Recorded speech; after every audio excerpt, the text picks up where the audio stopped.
ಅನಾಥಾಶ್ರಮ, ವೃದ್ಧಾಶ್ರಮ, ಇದೆಲ್ಲ ಕಾನ್ಸೆಪ್ಟು ಏಕೆ?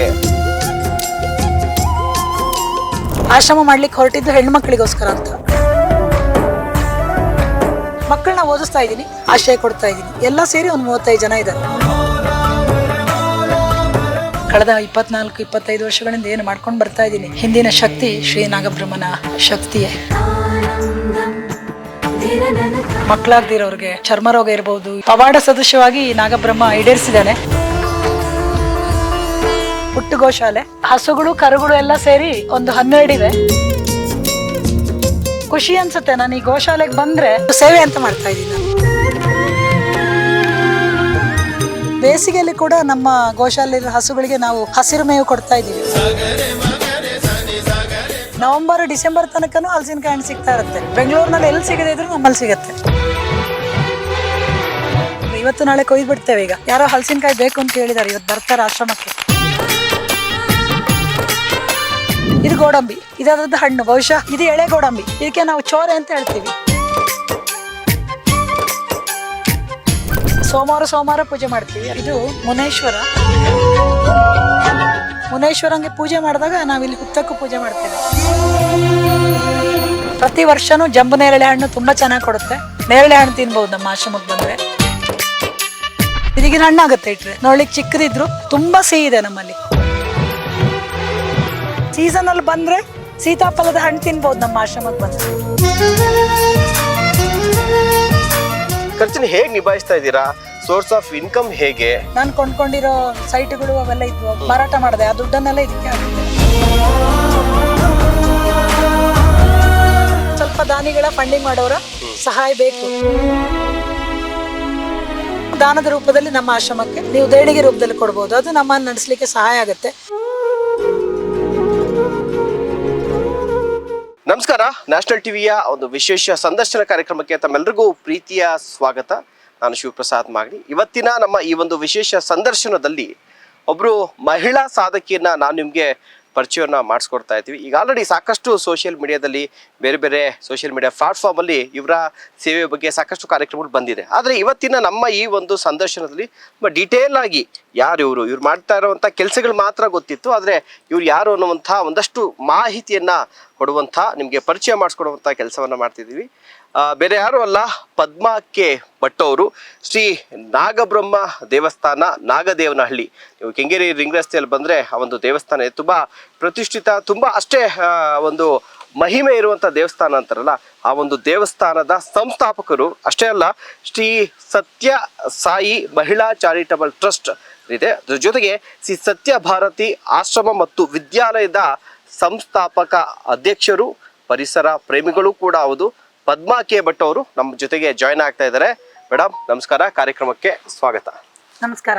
ಓಕೆ, ನಾವು ಸಾಕಷ್ಟು ಸೋಷಿಯಲ್ ಮೀಡಿಯಾದಲ್ಲಿ ನೋಡ್ತಾ ಇದ್ದೆ, ನೀವು ಮಾಡ್ತಾ ಇರುವಂಥ ಆಶ್ರಮ ಆಗಿರ್ಬೋದು, ಗೋಶಾಲೆ, ಜೊತೆಗೆ ಗಿಡ ಮರಗಳ ರಕ್ಷಣೆ, ಅದರಿಂದ ಜನರಿಗೂ ಕೂಡ ಒಳ್ಳೆ ಪರಿಸರವನ್ನು ಕೊಡೋದ್ರ ಜೊತೆಗೆ ಆ ಬಿಟ್ಟಂಥ ಹಣ್ಣುಗಳನ್ನ ಬರೀ ನಿಮಗೆ ಅಂತಲ್ಲ, ಸಾರ್ವಜನಿಕರು ಕೂಡ ಮುಕ್ತವಾಗಿ ಬಂದು ಅಲ್ಲೇ ಕಿತ್ಕೊಂಡು ತೆಗೆದುಕೊಂಡು ಹೋಗ್ಬೋದು. ಆ ಥರ ಅದ್ರ ಜೊತೆಗೆ ಶಾಲೆ ನಡೆಸ್ತಾ ಇದ್ದೀರಾ, ಅನಾಥ ಮಕ್ಕಳಿಗೆ ಆಶ್ರಯವನ್ನು ಕೊಟ್ಟಿದ್ದೀರಾ, ಜೊತೆಗೆ ದೇವಸ್ಥಾನ ಎಲ್ಲವನ್ನ ಕೂಡ ಮಾಡಿದ್ದಾರೆ. ಇದೆಲ್ಲವನ್ನ ಕೂಡ ಒಂದಷ್ಟೆಲ್ಲ ಕೂಡ ನಾನು ನೋಡಿದೆ. ಅದ್ರ ಬಗ್ಗೆನೂ ಮಾತಾಡ್ತಾ ಹೋಗೋಣ. ಅದಕ್ಕಿಂತ ಮುಂಚೆ ಈ ಪದ್ಮಾ ಕೆ ಭಟ್ ಅಂದ್ರೆ ಯಾರು ಮೇಡಮ್? ತುಂಬಾ ಒಳ್ಳೆ ಪ್ರಶ್ನೆ ಕೇಳಿದ್ರಿ.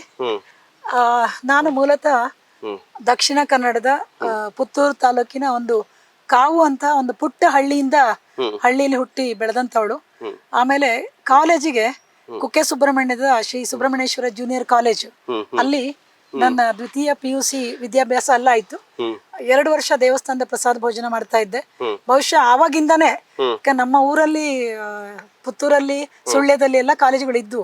ಆದ್ರೂ ನಾನು ಕುಕ್ಕೆ ಸುಬ್ರಹ್ಮಣ್ಯಕ್ಕೆ ಹೋಗಿದ್ದೀನಿ ಅಂತಂದ್ರೆ ಅದು ಬಹುಶಃ ಸುಬ್ರಹ್ಮಣ್ಯನ ಆ ದೇವರ ಮಹಿಮೆಯಿಂದ, ಅವನ ಶಕ್ತಿಯೇ ನನ್ನನ್ನ ಬೆಂಗಳೂರಿಗೆ ಕರ್ಕೊಂಡು ಬಂದು ನಾಗದೇವನಹಳ್ಳಿ ಅನ್ನೋ ಜಾಗದಲ್ಲಿ ಒಂದು ಜಾಗ ಕೊಡಿಸಿ ಅಲ್ಲಿ ನಾಗಬ್ರಹ್ಮನ ಪ್ರತಿಷ್ಠೆ ಮಾಡೋಂಗಾಗಿದ್ದು ಅಂತ ನನಗೆ ಈಗ ಅನ್ನಿಸ್ತಾ ಇದೆ ಇದೆಲ್ಲ ಆದ್ಮೇಲಿಂದ.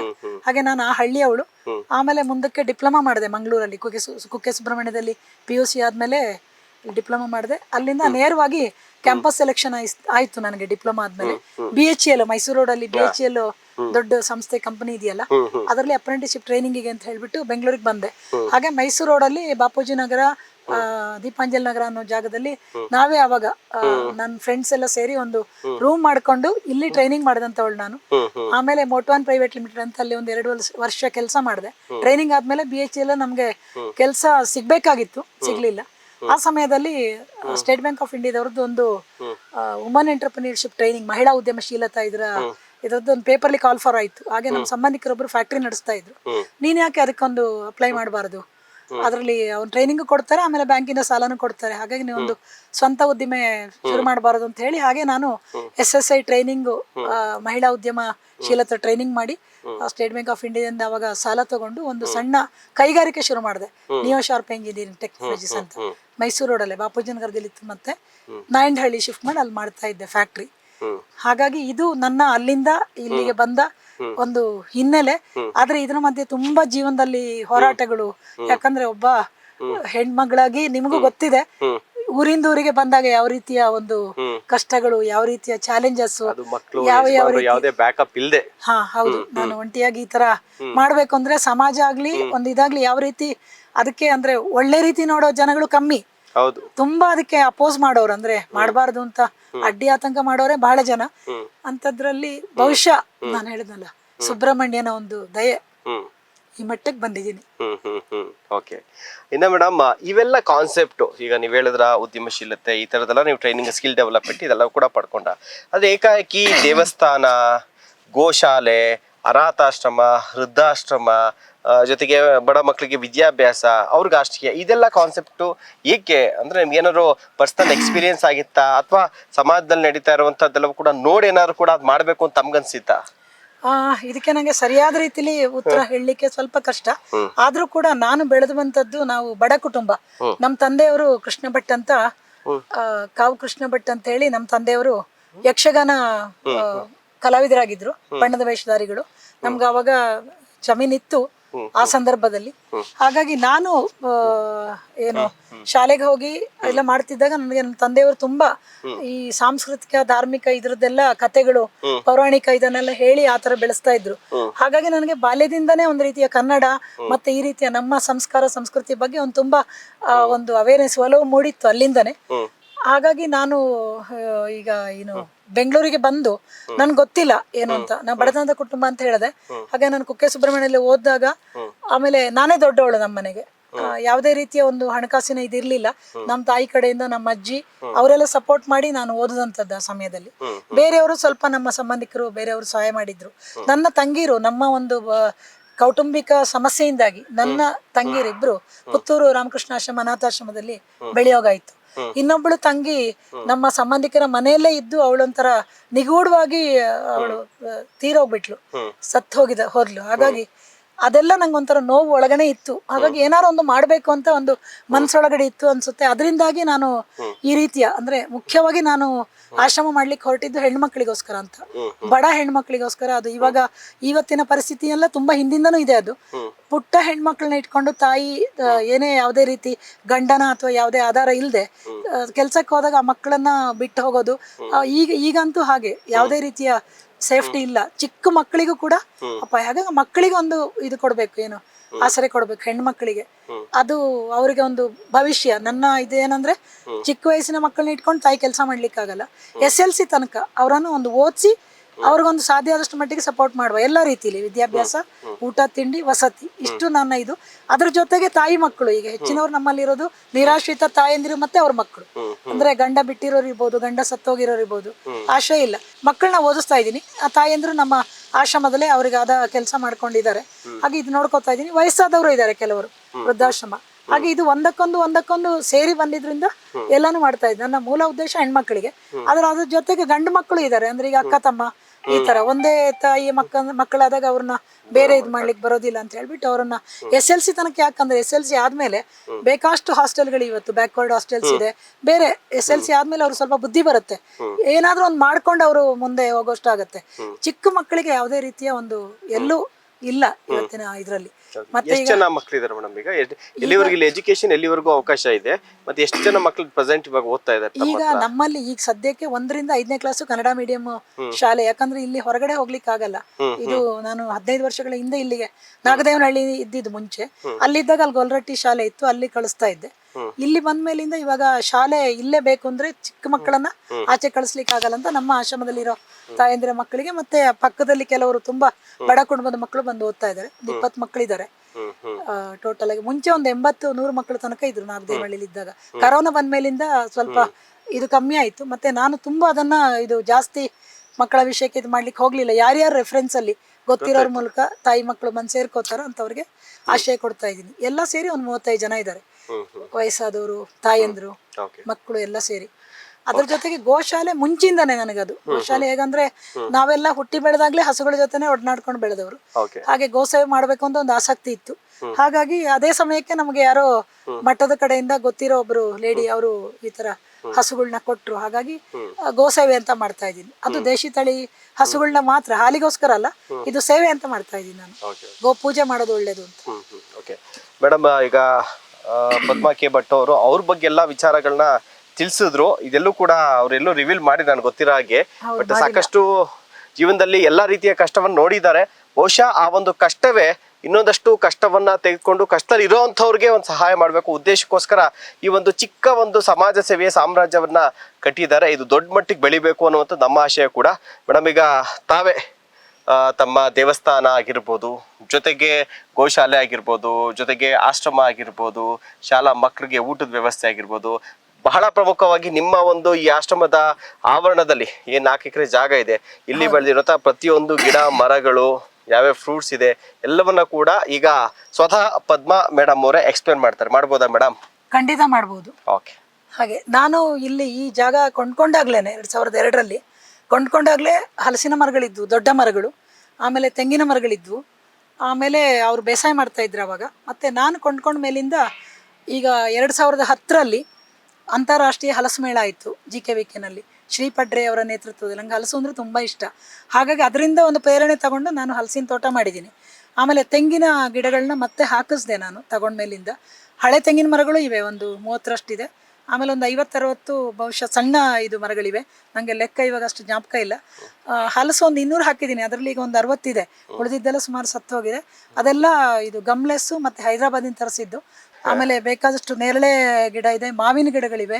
ಒಳ್ಳೆ ಹಣ್ಣು ಸಿಗುತ್ತೆ ನಮಗೆ, ಮಕ್ಕಳಿಗಾಗೋಷ್ಟು, ಹೊರಗಡೆಯವ್ರಿಗೂ ದಾನಿಗಳಿಗೂ ಕೊಡೋಷ್ಟು. ಸೀತಾಫಲ ಇದೆ, ರಾಮಫಲ ಇದೆ, ಹತ್ತಿ ಗಿಡ ಇದೆ. ನಾವಿಲ್ಲಿ ಪೂಜೆ ಮಾಡಲಿಕ್ಕೆ ಹತ್ತಿ, ಶುದ್ಧ ಹತ್ತಿಯನ್ನೇ ಬೆಳೆಸ್ತೇವೆ. ಆಮೇಲೆ ಪಪ್ಪಾಯ ಇದೆ ನಮ್ಮ ಆಶ್ರಮದಲ್ಲಿ ಎಲ್ರಿಗೂ ಆಗೋಷ್ಟು. ಪೇರಳೆ ಇದೆ, ಒಂದು 10 ಗಿಡ ಇದೆ. ಬಂದಾಗ ಯಾವ ಸೀಸನು ಪೇರಳೆ ಸಿಗುತ್ತೆ. ಇನ್ನು ಮುಂದಕ್ಕೆ ಬಹಳ ಮಾಡ್ಲಿಕ್ಕಿದೆ. ಈಗ ಬನ್ನಿ, ಈಗ ನಾ ಏನೇನು ಸದ್ಯಕ್ಕೆ ನಮ್ಮಲ್ಲಿ ಯಾವ ಗಿಡ ಮರಗಳಿವೆ, ಯಾವ ಹಣ್ಣಿನ ಗಿಡಗಳಿವೆ, ಬನ್ನಿ ನಾನೇ ತೋರಿಸ್ತೀನಿ.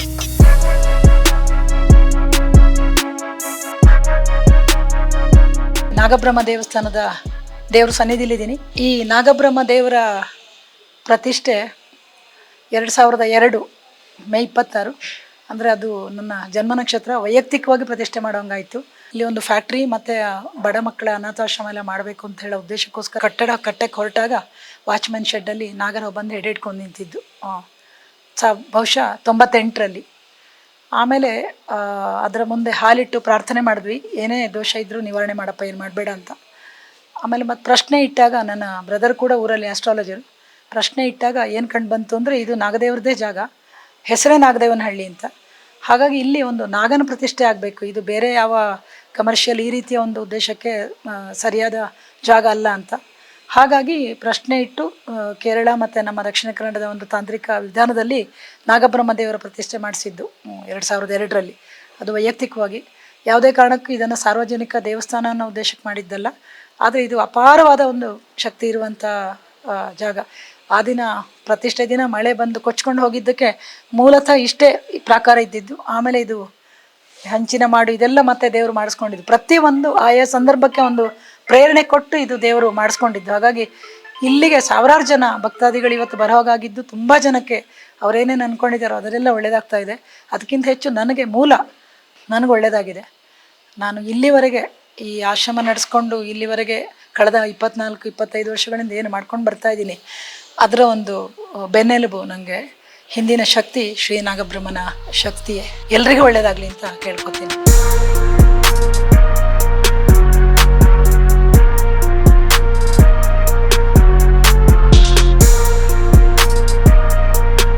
ನಾನು ಹೇಳಿದ್ನಲ್ಲ ಆವಾಗಲೇ, ನಾಗಬ್ರಹ್ಮ ದೇವ್ರದ್ದು ಒಂದು ಮಹಾಮಹಿಮೆ, ಪವಾಡ ಇಲ್ಲಿ ಅಂತೇಳಿ. ತುಂಬ ಪವಾಡಗಳಾಗಿವೆ. 24 ವರ್ಷಗಳಿಂದ ಮದುವೆ ಆಗದಿರೋರಿಗೆ, ಮಕ್ಕಳಾಗದಿರೋರಿಗೆ, ಆಮೇಲೆ ಅವ್ರದ್ದು ಚರ್ಮ ರೋಗ ಇರ್ಬೋದು, ಇನ್ನೇನು ಅವರ ಕೋರಿಕೆಗಳು ಏನೇನಿದೆಯೋ ಅದನ್ನೆಲ್ಲ ಪವಾಡ ಸದೃಶವಾಗಿ ನಾಗಬ್ರಹ್ಮ ಈಡೇರಿಸಿದ್ದಾನೆ. ಹಾಗಾಗಿಯೇ ನಾನು ಎಲ್ಲೋ ಇದ್ದವಳನ್ನ ಕುಕ್ಕೆ ಸುಬ್ರಹ್ಮಣ್ಯದಲ್ಲಿ 2 ವರ್ಷ ಓದಿಸಿ ಮತ್ತೆ ಇಲ್ಲಿ ಬಂದು ಈ ದೇವರ ಪ್ರತಿಷ್ಠೆ ಮಾಡೋಂಗಾಗಿದ್ದು ಅದರಿಂದನೇ. ಪವಾಡದಲ್ಲಿ ಒಂದು ನೋಡಿ, ಇದು ಬೋರ್ವೆಲ್ಲಲ್ಲಿ 4.5 ಇಂಚು ನೀರು ಸಿಕ್ಕಿದೆ ಕಳೆದ ವರ್ಷ. ನೀರು ಇರಲಿಲ್ಲ, ನಾವು ಕಾರ್ಪೊರೇಷನ್ ನೀರು ಇದು ಮಾಡ್ತಾಯಿದ್ವಿ, ಕಷ್ಟ ಆಗ್ತಿತ್ತು ನೀರಿಗೆ, ಟ್ಯಾಂಕರ್ ತರಿಸ್ಕೋತಾ ಇದ್ವಿ. ಕಳೆದ ವರ್ಷ ಯಾರೋ ಒಬ್ಬರು ತುಂಬ ದೊಡ್ಡ ಬಿಸ್ನೆಸ್ ಮ್ಯಾನ್, ಅವರು ಈ ಬಿಲ್ಡಿಂಗ್ನ ವಿಷಯದಲ್ಲಿ ನಂಗೆ ಬಹಳ ಸಹಾಯ ಮಾಡಿದ್ದಾರೆ, ಅನಿಲ್ ಕುಮಾರ್ ಅಂತ. ಅವರು ಅವಧೂತರ ಥರ ಅವ್ರು ಹೇಳಿದ್ರು, ನೀವು ಇಂಥ ಕಡೆ ಬೋರ್ವೆಲ್ ತೆಗೀರಿ ನೀರು ಸಿಗುತ್ತೆ ಅಂತ ಅವ್ರು ಹೇಳಿದ್ರು ಅಂತ ಜಿಯಾಲಜಿಸ್ಟ್ ಕರೆಸಿ ಚೆಕ್ ಮಾಡಿದ್ರೆ ಸರಿಯಾದ ನೋಡಿ ಈಶಾನ್ಯ ಮೂಲೆಯಲ್ಲಿ ಸಿಕ್ಕಿದೆ. 4.5 ಇಂಚು ನೀರು ಮೇಲೆಲ್ಲ ಹಾರಿದೆ. ಅಷ್ಟು ಅದು 400 ಅಡಿಗೆ ಹೋದಾಗಲೇ ಫೋರ್ಸ್ ತಡ್ಕೊಳಕ್ಕಾಗಲಿಲ್ಲ. ಅಷ್ಟು ಇಡೀ ನಾಗದೇವರಿಗೆ ನೀರು ಕೊಡ್ಬೋದು, ಅಷ್ಟು ನೀರಿದೆ ನಮ್ಮ ಹತ್ರ ಇವಾಗ. ಅದು ಒಂದು ದೊಡ್ಡ ನಾಗಬ್ರಹ್ಮದೇವರ ಪವಾಡ. ಇಲ್ಲಿ ಸುತ್ತಮುತ್ತ ಎಲ್ಲೋ 800 ಅಡಿ ಕೊರೆಸಿದ್ರು ಕೂಡ 1 ಇಂಚು ನೀರು ಸಿಕ್ಕಿಲ್ಲ. ಹಾಗಾಗಿ ನಮಗೆ 460 ಅಡಿ ಅಷ್ಟೇ ನಾವು ಮ್ಯಾಕ್ಸಿಮಮ್ ಕೊರೆಸಿದ್ದು, ಅಷ್ಟರಲ್ಲಿ ಇಷ್ಟು ನೀರು ಸಿಕ್ಕಿದೆ. ಇನ್ನೊಂದು, ಈಗ 4 ದಿನದ ಹಿಂದೆ ಅದು ಪವಾಡ ಅಂದರೆ ನೋಡಿ, ಇದು ತೆಂಗಿನ ಮರ ನಾವೇ ಹಾಕಿದ್ದು. ಇದರಲ್ಲಿ ತುಂಬ ದೊಡ್ಡದು ಹೆಜ್ಜೇನು, ಕಾಡ್ಜೇನು ಅಂತಾರಲ್ಲ, ಅದು ಕಟ್ಟಿತ್ತು. ನಮಗೆ ಮೊನ್ನೆ ನಾನು ಆ ಕಡೆಯಿಂದ ಮರದಾಗ ಎದುರು ಮನೆಯವರು ಕಂಪ್ಲೇಂಟ್ ಮಾಡಿದ್ರು, ಜೇನು ಹುಳ ಕತ್ತಾ ಇದೆ, ಏನಾದರೂ ಅದಕ್ಕೆ ವ್ಯವಸ್ಥೆ ಮಾಡಿ ಅಂತ. ತಕ್ಷಣ ಯೂಟ್ಯೂಬಲ್ಲಿ ನೋಡಿ ಜೇನು ತೆಗೆಯೋರನ್ನ ಸಂಪರ್ಕ ಮಾಡಿ ಮರುದಿನ ಬೆಳಗ್ಗೆನೇ ಬಂದರು ಅವರು. ಬಂದು ನೋಡಿ 4 ದೊಡ್ಡದು ಅಂದರೆ ಇಷ್ಟು ದೊಡ್ಡದು, ಅದರಲ್ಲಿ 60 kg ಅಷ್ಟು ಜೇನು ಸಿಕ್ಕಿದೆ. ಇದು ನಂಬಲಿಕ್ಕೆ ಅಂತೂ ಸಾಧ್ಯ ಇಲ್ಲ. 4 ಕಟ್ಟಿತ್ತು ಜೇನುಗೂಡು, ಅದರಲ್ಲಿ ಒಂದು ದೊಡ್ಡದು, ಅದೆಲ್ಲ ಸೇರಿ ಅಷ್ಟು ಸಿಕ್ಕಿದೆ. ಈಗ ಶುದ್ಧ ಕಾಡು ಜೇನು. ಹಾಗೆ ನಾವು ಅದನ್ನೇ ಈಗ ದೇವರಿಗೆ ಅಭಿಷೇಕ ಉಪಯೋಗ ಮಾಡ್ತಾ ಇದ್ದೀವಿ. ಇಲ್ಲಿ ಅಕ್ಕಪಕ್ಕದವರೆಲ್ಲ ಕೊಂಡ್ಕೊಂಡ್ರು, ಇನ್ನೂ ಉಳಿದಿದ್ದೆಲ್ಲ ನಮಗೆ ಬೇಕು ಅಂತ ಇಟ್ಕೊಂಡಿದ್ದೇವೆ. ಅಷ್ಟು ಪರಿಶುದ್ಧವಾಗಿದೆ, ರುಚಿನೂ ತುಂಬ ಚೆನ್ನಾಗಿದೆ. ಹಾಗಾಗಿ ಇದು ನಾಗಬ್ರಹ್ಮ ದೇವರ ಪವಾಡ. ಇಲ್ಲೆಲ್ಲ ಸುತ್ತಮುತ್ತ ಬೇಕಷ್ಟು ಮರಗಿಡಗಳಿವೆ, ಎಲ್ಲೂ ಇಲ್ಲ. ಅದು 8 kg 10 kg ಕಟ್ಟುತ್ತೆ ಕಾಡಲ್ಲೇನೆ ಅಂತ ಹೇಳ್ತಾರೆ ಎಲ್ರು. ಅದರಲ್ಲಿ ಇದರಲ್ಲಿ 60 kg ಅಂದರೆ ನಿಜವಾಗ್ಲೂ ಅದನ್ನು ನನಗೆ ಆ ದೇವರ ಮಹಿಮೆ ಪವಾಡನ ಒಂಥರ ನನಗೆ ಅದನ್ನು ಹೇಳಲಿಕ್ಕೆ ಕೂಡ ಆಗ್ತಾ ಇಲ್ಲ. ನನ್ನ ಮನಸ್ಸಲ್ಲಿ ಒಂಥರ ಮನಸ್ಸು ಮಾತು ಎಲ್ಲ ತುಂಬಿ ಬರ್ತಾ ಇದೆ. ಅಂಥ ಪವಾಡ ಇದೆ ದೇವ್ರದ್ದು. ನೋಡಿ, ಈಗ ಇಲ್ಲಿ ನೋಡಿ ಜೇನು ಹುಳ ಇನ್ನೂ ಹಾರ್ತಾ ಇದೆ. 4-5 ದಿನ ಆಯಿತು, 4 ದಿನ ಆಯಿತು ನೋಡಿ, ಇನ್ನೂ ಇದೆ ದಪ್ಪದ್ದು. ಅದೇನು ಅವರಿಗೆ ಜೇನು ತೆಗೆಯೋರಿಗೆ ಕಚ್ಚಿದೆಯಂತೆ. ಆ ಸಮಯದಲ್ಲಿ ನಾನು ಇರಲಿಲ್ಲ, ಆಚೆ ಹೋಗಿದ್ದೆ. ಅವ್ರು ಹೇಳ್ತಾ ಇದ್ರು 4-5 ಸಾವಿರ ರೂಪಾಯಿ ಬೇಕು ಇದನ್ನು ನಾವು ಡಾಕ್ಟ್ರ್ ಹತ್ರ ಹೋಗಿ ಮಾಡಲಿಕ್ಕೆ ಅಂತ. ಮುಳ್ಳು ಇಷ್ಟಿಷ್ಟು ದಪ್ಪ ಜೇನು ಹುಳ. ಹಾಗಾಗಿ ಇಂಥ ಒಂದು ಜೇನು ಕಟ್ಟಿ ಇಲ್ಲಿ ಇದು ಪರಿಶುದ್ಧವಾದ ಒಂದು ಜೇನು ನಮಗೆ ಸಿಕ್ಕಿದೆ. ಇನ್ಮೇಲೆ ನಾವು ದೇವರಿಗೆ ಪಂಚಾಮೃತ ಅಭಿಷೇಕಕ್ಕೆ ಎಲ್ಲದಕ್ಕೂ ಜೇನು ಬೇಕು ನಮಗೆ. ಹೊರಗಡೆ ಜೇನು ತರಿಸ್ತಾ ಇದ್ವಿ, ಅದೆಷ್ಟು ಶುದ್ಧವೋ ಅಲ್ಲೋ ಗೊತ್ತಿಲ್ಲ. ಇನ್ನು ಬಹುಶಃ 1 ವರ್ಷ 2 ವರ್ಷಕ್ಕಾಗೋಷ್ಟು ನಮಗೆ ಜೇನು ದೇವರೇ ಇಲ್ಲೇ ಇದು ಏನು ಎಲ್ಲೊಂದು ತಗೊಳ್ಳೋದೆ ನಮ್ಮಲ್ಲೇ ಅವನ ಜಾಗದಲ್ಲಿ ಜೇನು ಸಿಗೋಂಗೆ ಮಾಡಿದ್ದಾನೆ. ಸೊ ನೀರು ಕಳೆದ ವರ್ಷ, ಈ ವರ್ಷ ಜೇನು, ಇದೆರಡು ದೇವರ ಒಂದು ಮಹಿಮೆ ಮತ್ತು ಪವಾಡ.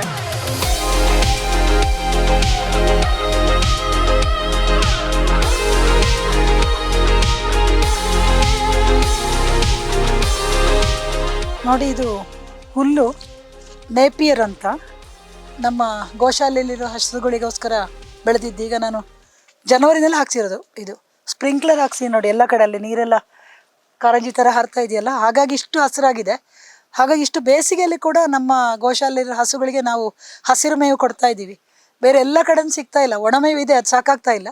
ಹಾಗಾಗಿ ಹೆಚ್ಚು ಕಮ್ಮಿ 1 ಎಕರೆ ಅಷ್ಟು ಜಾಗದಲ್ಲಿ ಈ ಥರ ಹುಲ್ಲು ಬೆಳೆದು ಇದು ಹೀಗೆ ಕೆಳಗಿಂದ ಕೊಯ್ದಾಗೆ ಮತ್ತೆ ಬರ್ತಾ ಇರುತ್ತೆ. ಅದಕ್ಕೆ ಗೊಬ್ಬರ ನೀರು ಕೊಡ್ತೀವಿ, ಬೇರೆ ಏನು ಕೊಡಲ್ಲ. ಪೂರ್ತಿ ಗೊಬ್ಬರ ನೀರು ಮಾಡಿ ಸೆಗಣಿ ಮತ್ತು ಇದನ್ನು ನೀರು ಮಾಡಿಬಿಟ್ಟು ಕೊಡ್ತೇವೆ. ಹಾಗಾಗಿ ಕಟ್ ಮಾಡ್ದಂಗೆ ಮಳೆಗಾಲದಲ್ಲಿ ಬಂದಂಗೆ ಬಂದಿದೆ ನೋಡಿ. ಇದೆಲ್ಲ ಸ್ಪ್ರಿಂಕ್ಲರ್ ನೀರಿನ ಪ್ರಭಾವ. ಇಷ್ಟು ಒಂದು ಸಂತೋಷ ಏನಂದರೆ, ನಮ್ಮ ಗೋಶಾಲೆಯಲ್ಲಿ ಹಸುಗಳು ನಾವು ಉಪವಾಸ ಇದ್ರೂ ಅವು ಉಪವಾಸ ಇರಬಾರ್ದು. ಯಾಕಂದರೆ ಮೂಕ ಪ್ರಾಣಿಗಳವು ಚೆನ್ನಾಗಿರಬೇಕು ಅಂತ ಅನ್ನೋದು ಒಂದು ಗೋ ಸೇವೆ. 33 ಕೋಟಿ ದೇವತೆಗಳನ್ನ ಪೂಜೆ ಮಾಡಿರೋ, ಸೇವೆ ಮಾಡಿರೋ ಫಲ ಇರುತ್ತೆ.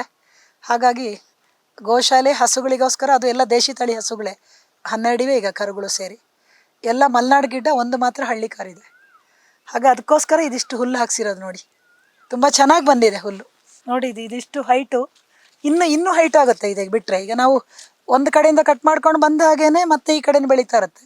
ಇಲ್ಲಿನ ಕಟ್ ಮಾಡಿದ್ರೆ ಮತ್ತೆ ಅಷ್ಟೊತ್ತಿಗೆ ಆ ಕಡೆಯಲ್ಲಿ ಬೆಳೆಯುತ್ತೆ. ಹಾಗಾಗಿ ಹಿಂಗೆ ಈ ಕಡೆ ಹಲಸಿನ ಮರಗಳಿವೆ, ಹಲಸಿನಕಾಯಿ ಇದೆ. ಇಡೀ ಒಂದು ಹಲಸಿನ ತೋಟ, ತೆಂಗಿನ ತೋಟ ಎರಡೂ ಇದೆ. ಹೆಚ್ಚು ಕಮ್ಮಿ ಒಂದು 20 ವರ್ಷದ ಗಿಡ. ನಾನು 2010 11 ಹಾಕಿದ್ದು. 2010ರಲ್ಲಿ ಅಂತಾರಾಷ್ಟ್ರೀಯ ಹಲಸು ಮೇಳ ಆಗಿತ್ತು GKVKನಲ್ಲಿ. ಅದರಿಂದ ಇನ್ಫ್ಲುಯೆನ್ಸ್ಡ್ ಆಗಿ ಹಾಕಿರೋದನ್ನು ಹೈದರಾಬಾದಿಂದ ತರಿಸಿರೋದು. ಗಮ್ಲೆಸ್ ಅಂತ ಹಣ್ಣು ತುಂಬ ಸಿಹಿ ಇದೆ. ನಮಗೆ ಯಾವಾಗ್ಲೂ ನಮಗೆ ಸಾಕಷ್ಟು, ಮತ್ತು ನಮ್ಮ ದಾನಿಗಳಿಗೆ, ಹೊರಗಡೆಯವ್ರಿಗೆ ಕೊಡೋಷ್ಟು ನಮಗೆ ಒಂದು 60-70 ಮರ ಇದೆ ಹಲಸಿನಕಾಯಿದು. ಆ ಕಡೆ ಎಲ್ಲ ಇದೆ ಹಲಸಿನ ತೋಟ. ಇದು ತುಂಬ ಸಿಹಿ ಇದೆ ಇದರದ್ದು ಹಣ್ಣು. ಇವಾಗ ಇವತ್ತು ಕೂಡ ಹಲಸಿನ ಹಣ್ಣು ಕೊಯ್ದಿದ್ದಿದೆ. ಇವಾಗ ನೀವೆಲ್ಲ ರುಚಿ ನೋಡ್ಬೋದು. ಹಾಗೆ ಒಂದು ಹಣ್ಣನ್ನು ಕೊಯ್ಸಿ ಇಟ್ಟಿದ್ದೇನೆ, ಸೊಳೆ ಬಿಡಿಸಿ ಇಟ್ಟಿದ್ದೀನಿ. ತುಂಬ ಚೆನ್ನಾಗಿದೆ. ಯಾರು ಬೇಕಾದರೂ ಬಂದು ನೋಡ್ಬೋದು. ಇಲ್ಲಿ ಬಂದು ನಮ್ಮ ದಾನಿಗಳಿಗೆ ಅಥವಾ ನಮ್ಮ ಆಶ್ರಮವನ್ನು ನೋಡಲಿಕ್ಕೆ ಬರೋವರಿಗೆ ತಗೊಂಡು ಹೋಗ್ಬೋದು ಅಂತ ಹೇಳಿ ಇದನ್ನು ಹೇಳ್ತಾ ಇದ್ದೇನೆ. ಹೀಗೆ ನೋಡಿ, ಕೈಗೆ ಸಿಗೋಷ್ಟು ಕೆಳಗಿದೆ. ಮತ್ತು 20 ವರ್ಷ ಆದ ಗಿಡದ ಥರ ಅನ್ನಿಸ್ತಾ ಇಲ್ಲ ಇದು. ಹಾಕುವಾಗ 4 ವರ್ಷ, ಮತ್ತೆ ಈಗ 19, 11 ಅಂದರೆ ಈಗ 26ನೇ ಇಸ್ವಿ ಅಲ್ವಾ. 19 ವರ್ಷ ಮತ್ತು 4, 23 ವರ್ಷ ಆಯ್ತು ಇದಕ್ಕೆ. ಎಲ್ಲ ನೋಡಿ ಒಂದೊಂದು ಎಲ್ಲ ಒಂದೇ ಥರ ಹಾಕಿದ ಒಟ್ಟಿಗೆ. ಆದರೆ ಕೆಲವು ಗಿಡ್ಡ ಇದೆ, ಕೆಲವು ಉದ್ದ ಬೆಳ್ಕೊಂಡಿದೆ. ಹಾಗೆ ಅದರ ಒಂದು ಜಾತಿಯಲ್ಲಿ ಆರೈಕೆಲ್ಲ ಒಂದೇ ಥರ ಮಾಡಿದ್ದೀವಿ. ಆದರೆ ಅದು ಹಾಗೆ ಎಲ್ಲ ಬೆರಳು ಒಂದೇ ಥರ ಇರಲ್ಲ ನೋಡಿ. ಇದು ಈ ಥರ ಬೆಳ್ಕೊಂಡಿದೆ ನೋಡಿ. ಇದು ಕೆಳಗಡೆ ಕೈಗೆ ಸಿಗೋ ಹಂಗೆ ಇದೆ. ಇನ್ನು ದಪ್ಪ ಆಗುತ್ತೆ ಹಲಸಿನಕಾಯಿ. ಇದೆಲ್ಲ ಎಳೆದು. ಇನ್ನೊಂದೇನೆಂದರೆ ಆಲ್ ಸೀಸನ್ ಇದು. ನಮ್ಮಲ್ಲಿ ನವಂಬರ್ ಡಿಸೆಂಬರ್ ತನಕನೂ ಹಲಸಿನಕಾಯಿ ಹಣ್ಣು ಸಿಗ್ತಾ ಇರುತ್ತೆ. ಬೆಂಗಳೂರಿನಲ್ಲಿ ಎಲ್ಲಿ ಸಿಗದೇ ಇದ್ರೂ ನಮ್ಮಲ್ಲಿ ಸಿಗುತ್ತೆ. ಮತ್ತೆ ವಾಪಸ್ ಜನವರಿಯಿಂದ ಹಣ್ಣು ತೆಗೋಕ್ಕೆ ಶುರು ಆಗುತ್ತೆ. ಈ ವರ್ಷ ನಾವು ಫಸ್ಟ್ ಹಣ್ಣು ತಿಂದಿದ್ದು ಜನವರಿನಲ್ಲಿ. ಮತ್ತು ನೋಡಿ ಇವಾಗ ನಮ್ಮ ಊರಲ್ಲಿ ಕೂಡ, ನಮ್ದು ಆ್ಯಕ್ಚುಲಿ ಪುತ್ತೂರು, ದಕ್ಷಿಣ ಕನ್ನಡ, ಅಲ್ಲಿ ಎಲ್ಲ ಕೇಳ್ತಾ ಇದ್ದಾರೆ ಎಲ್ಲರೂ ನನಗೆ ವಾಟ್ಸಪ್ಪಲ್ಲಿ, ಫೋನಲ್ಲಿ ಹಲಸಿನಕಾಯಿ ಪಾರ್ಸೆಲ್ ಮಾಡಿ ಕಳಿಸು ಅಂತ. ಯಾಕಂದರೆ ಅಲ್ಲಿ ಇನ್ನೂ ಮೇ ತಿಂಗಳಲ್ಲಿ ಮಳೆ ಬಂದ ಮೇಲೆ ಬೆಳೆಯೋದು ಅಲ್ಲೆಲ್ಲ. ಮತ್ತು ಮಳೆ ಬಂದಾಗ ನಮ್ಮೂರಲ್ಲಿ ಏನಾಗುತ್ತೆ, ಮಳೆ ನೀರು ಹೋಗಿ ಹಲಸಿನಕಾಯಿ ಹಣ್ಣು ಸಪ್ಪೆ ಆಗುತ್ತೆ. ಇದು ಮಳೆ ಬಂದರೂ ಕೂಡ ಹಾಗೇ ಇರುತ್ತೆ ಹಲಸಿನ ಹಣ್ಣು. ಕೆಲವು ಒಳಗಡೆ ಬೀಜ ಹುಟ್ಟೋದು ಅಂತ ಹೇಳ್ತಾರಲ್ಲ, ಅದು ಹುಟ್ಟುತ್ತೆ, ಅಂದರೆ ಮೊಳಕೆ ಬರುತ್ತೆ. ಮೊಳಕೆ ಬಂದರೂ ಕೂಡ ಹಲಸಿನ ಹಣ್ಣಿನ ಸೊಳೆ ಮಾತ್ರ ಭಾಳ ಸಿಹಿ ಇರುತ್ತೆ. ಜೇನು ಬಣ್ಣ ಮತ್ತು ಒಳ್ಳೆ ಅರಿಶಿನ ಇರುತ್ತೆ ಎಲ್ಲನೂ. ಚಂದ್ರ ಹಲಸು ಅಂತಾರಲ್ಲ ಆ ಥರ ಬಣ್ಣನೂ ಬರುತ್ತೆ ಕೆಲವು ಡಾರ್ಕ್ ಜೇನು ಕಲರ್ ಬರುತ್ತೆ. ಅಂತೂ ಒಟ್ಟಾರೆ ಚೆನ್ನಾಗಿದೆ ಎಲ್ಲ ಹಲಸಿನಕಾಯಿ. ಹಿಂಗೆ ಬಿಡ್ತಾ ಹೋಗುತ್ತೆ, ನವಂಬರ್ ತನಕನೂ ಇರುತ್ತೆ ನೋಡಿ. ಈ ಗಿಡದಲ್ಲಿ ನೋಡಿ, ಇದು ನೋಡಿ ಎಲ್ಲ ಕೈ ಸಿಗೋಂಗಿದೆ, ದಪ್ಪ ಆಗಿದೆ. ಇದರಲ್ಲೆಲ್ಲ ಇನ್ನೊಂದು ವಾರಕ್ಕೆ ಕೆಲವೆಲ್ಲ ದಪ್ಪ ಆಗುತ್ತೆ, ಕೊಯ್ಬೋದು. ಅದರಲ್ಲೂ ಕೊಯ್ಬೋದು ಎಲ್ಲ ಕಡೆ. ಹಾಗೆ ಇಲ್ಲಿ ನಮ್ಮ ಇದರದ್ದು ವಿಶೇಷ ಏನಂದರೆ, ಆ ಕಡೆ ಎಲ್ಲ ಬೇವಿನ ಮರಗಳಿವೆ, ಅದೆಲ್ಲ ನ್ಯಾಚುರಲಾಗಿ ಹುಟ್ಟು ಬಂದಂಥದ್ದು. ಹಲಸಿನ ಗಿಡ, ತೆಂಗಿನ ಗಿಡ ಅದಷ್ಟು ಹಾಕ್ಸಿದ್ದು. ನೇರಳೆ ಗಿಡ ಇದೆ ಆ ಕಡೆ, ನಮ್ಮ ಮುನೇಶ್ವರನ ಒಂದು ಮೂಲ ಸನ್ನಿಧಿಯಲ್ಲಿ ಕರ್ಕೊಂಡು ಹೋಗ್ತೀನಿ. ಅದರ ಪಕ್ಕದಲ್ಲಿ ನೇರಳೆ ಗಿಡ ಇದೆ. ಇನ್ನೊಂದು ತಿಂಗಳಲ್ಲಿ ಇವಾಗ ನೇರಳೆ ಹಣ್ಣು ಸಿಗುತ್ತೆ. ನೋಡಿ, ಇದು ಹಣ್ಣಿಗೆ ಬಂದಿದೆ ನೋಡಿ. ಹಣ್ಣಿಗೆ ಬಂದಿದ್ದು ಹೇಗೆ ಗೊತ್ತಾಗುತ್ತೆ ಅಂದರೆ ಮುಳ್ಳಾಗಲಾಗಿದೆ. ಆಮೇಲೆ ಇಲ್ಲಿ ತೊಟ್ಟ ಹತ್ರ ನೋಡಿ ಅರಿಶಿನ ಆಗಿದೆ. ಇಲ್ಲಿ ಇನ್ನೊಂದು 2 ದಿನಕ್ಕೆ ಹಣ್ಣಾಗುತ್ತೆ ಇದು. ಈಗ ಕೊಯ್ದಿಟ್ರೆ ಇವತ್ತು ನಾಳೆ ಕೊಯ್ದು ಬಿಡ್ತೇವೆ. ಈಗ ಯಾರೋ ಹಲಸಿನಕಾಯಿ ಬೇಕು ಅಂತ ಕೇಳಿದ್ದಾರೆ, ಇವತ್ತು ಬರ್ತಾರೆ ಆಶ್ರಮಕ್ಕೆ. ಹಾಗಾಗಿ ಆಮೇಲೆ ಕೊಯ್ದಿಡ್ತೀವಿ ನೋಡಿ. ಇಲ್ಲಿ ಅರಿಶಿನ ಆಗಿದೆ, ಇಲ್ಲಿ ಮುಳ್ಳಾಗಲಾಗಿದೆ. ಇದಾಗಿದೆ ಅಂದರೆ ಬಲ್ತಿದೆ ಅಂತ ಅರ್ಥ. ಹಲಸಿನಕಾಯಿ ಹಣ್ಣಿಗೆ ಬಲ್ತಿದೆಯೋ ಇಲ್ವೋ ಅಂತ ನೋಡೋ ಕ್ರಮ ಹಾಗೆ.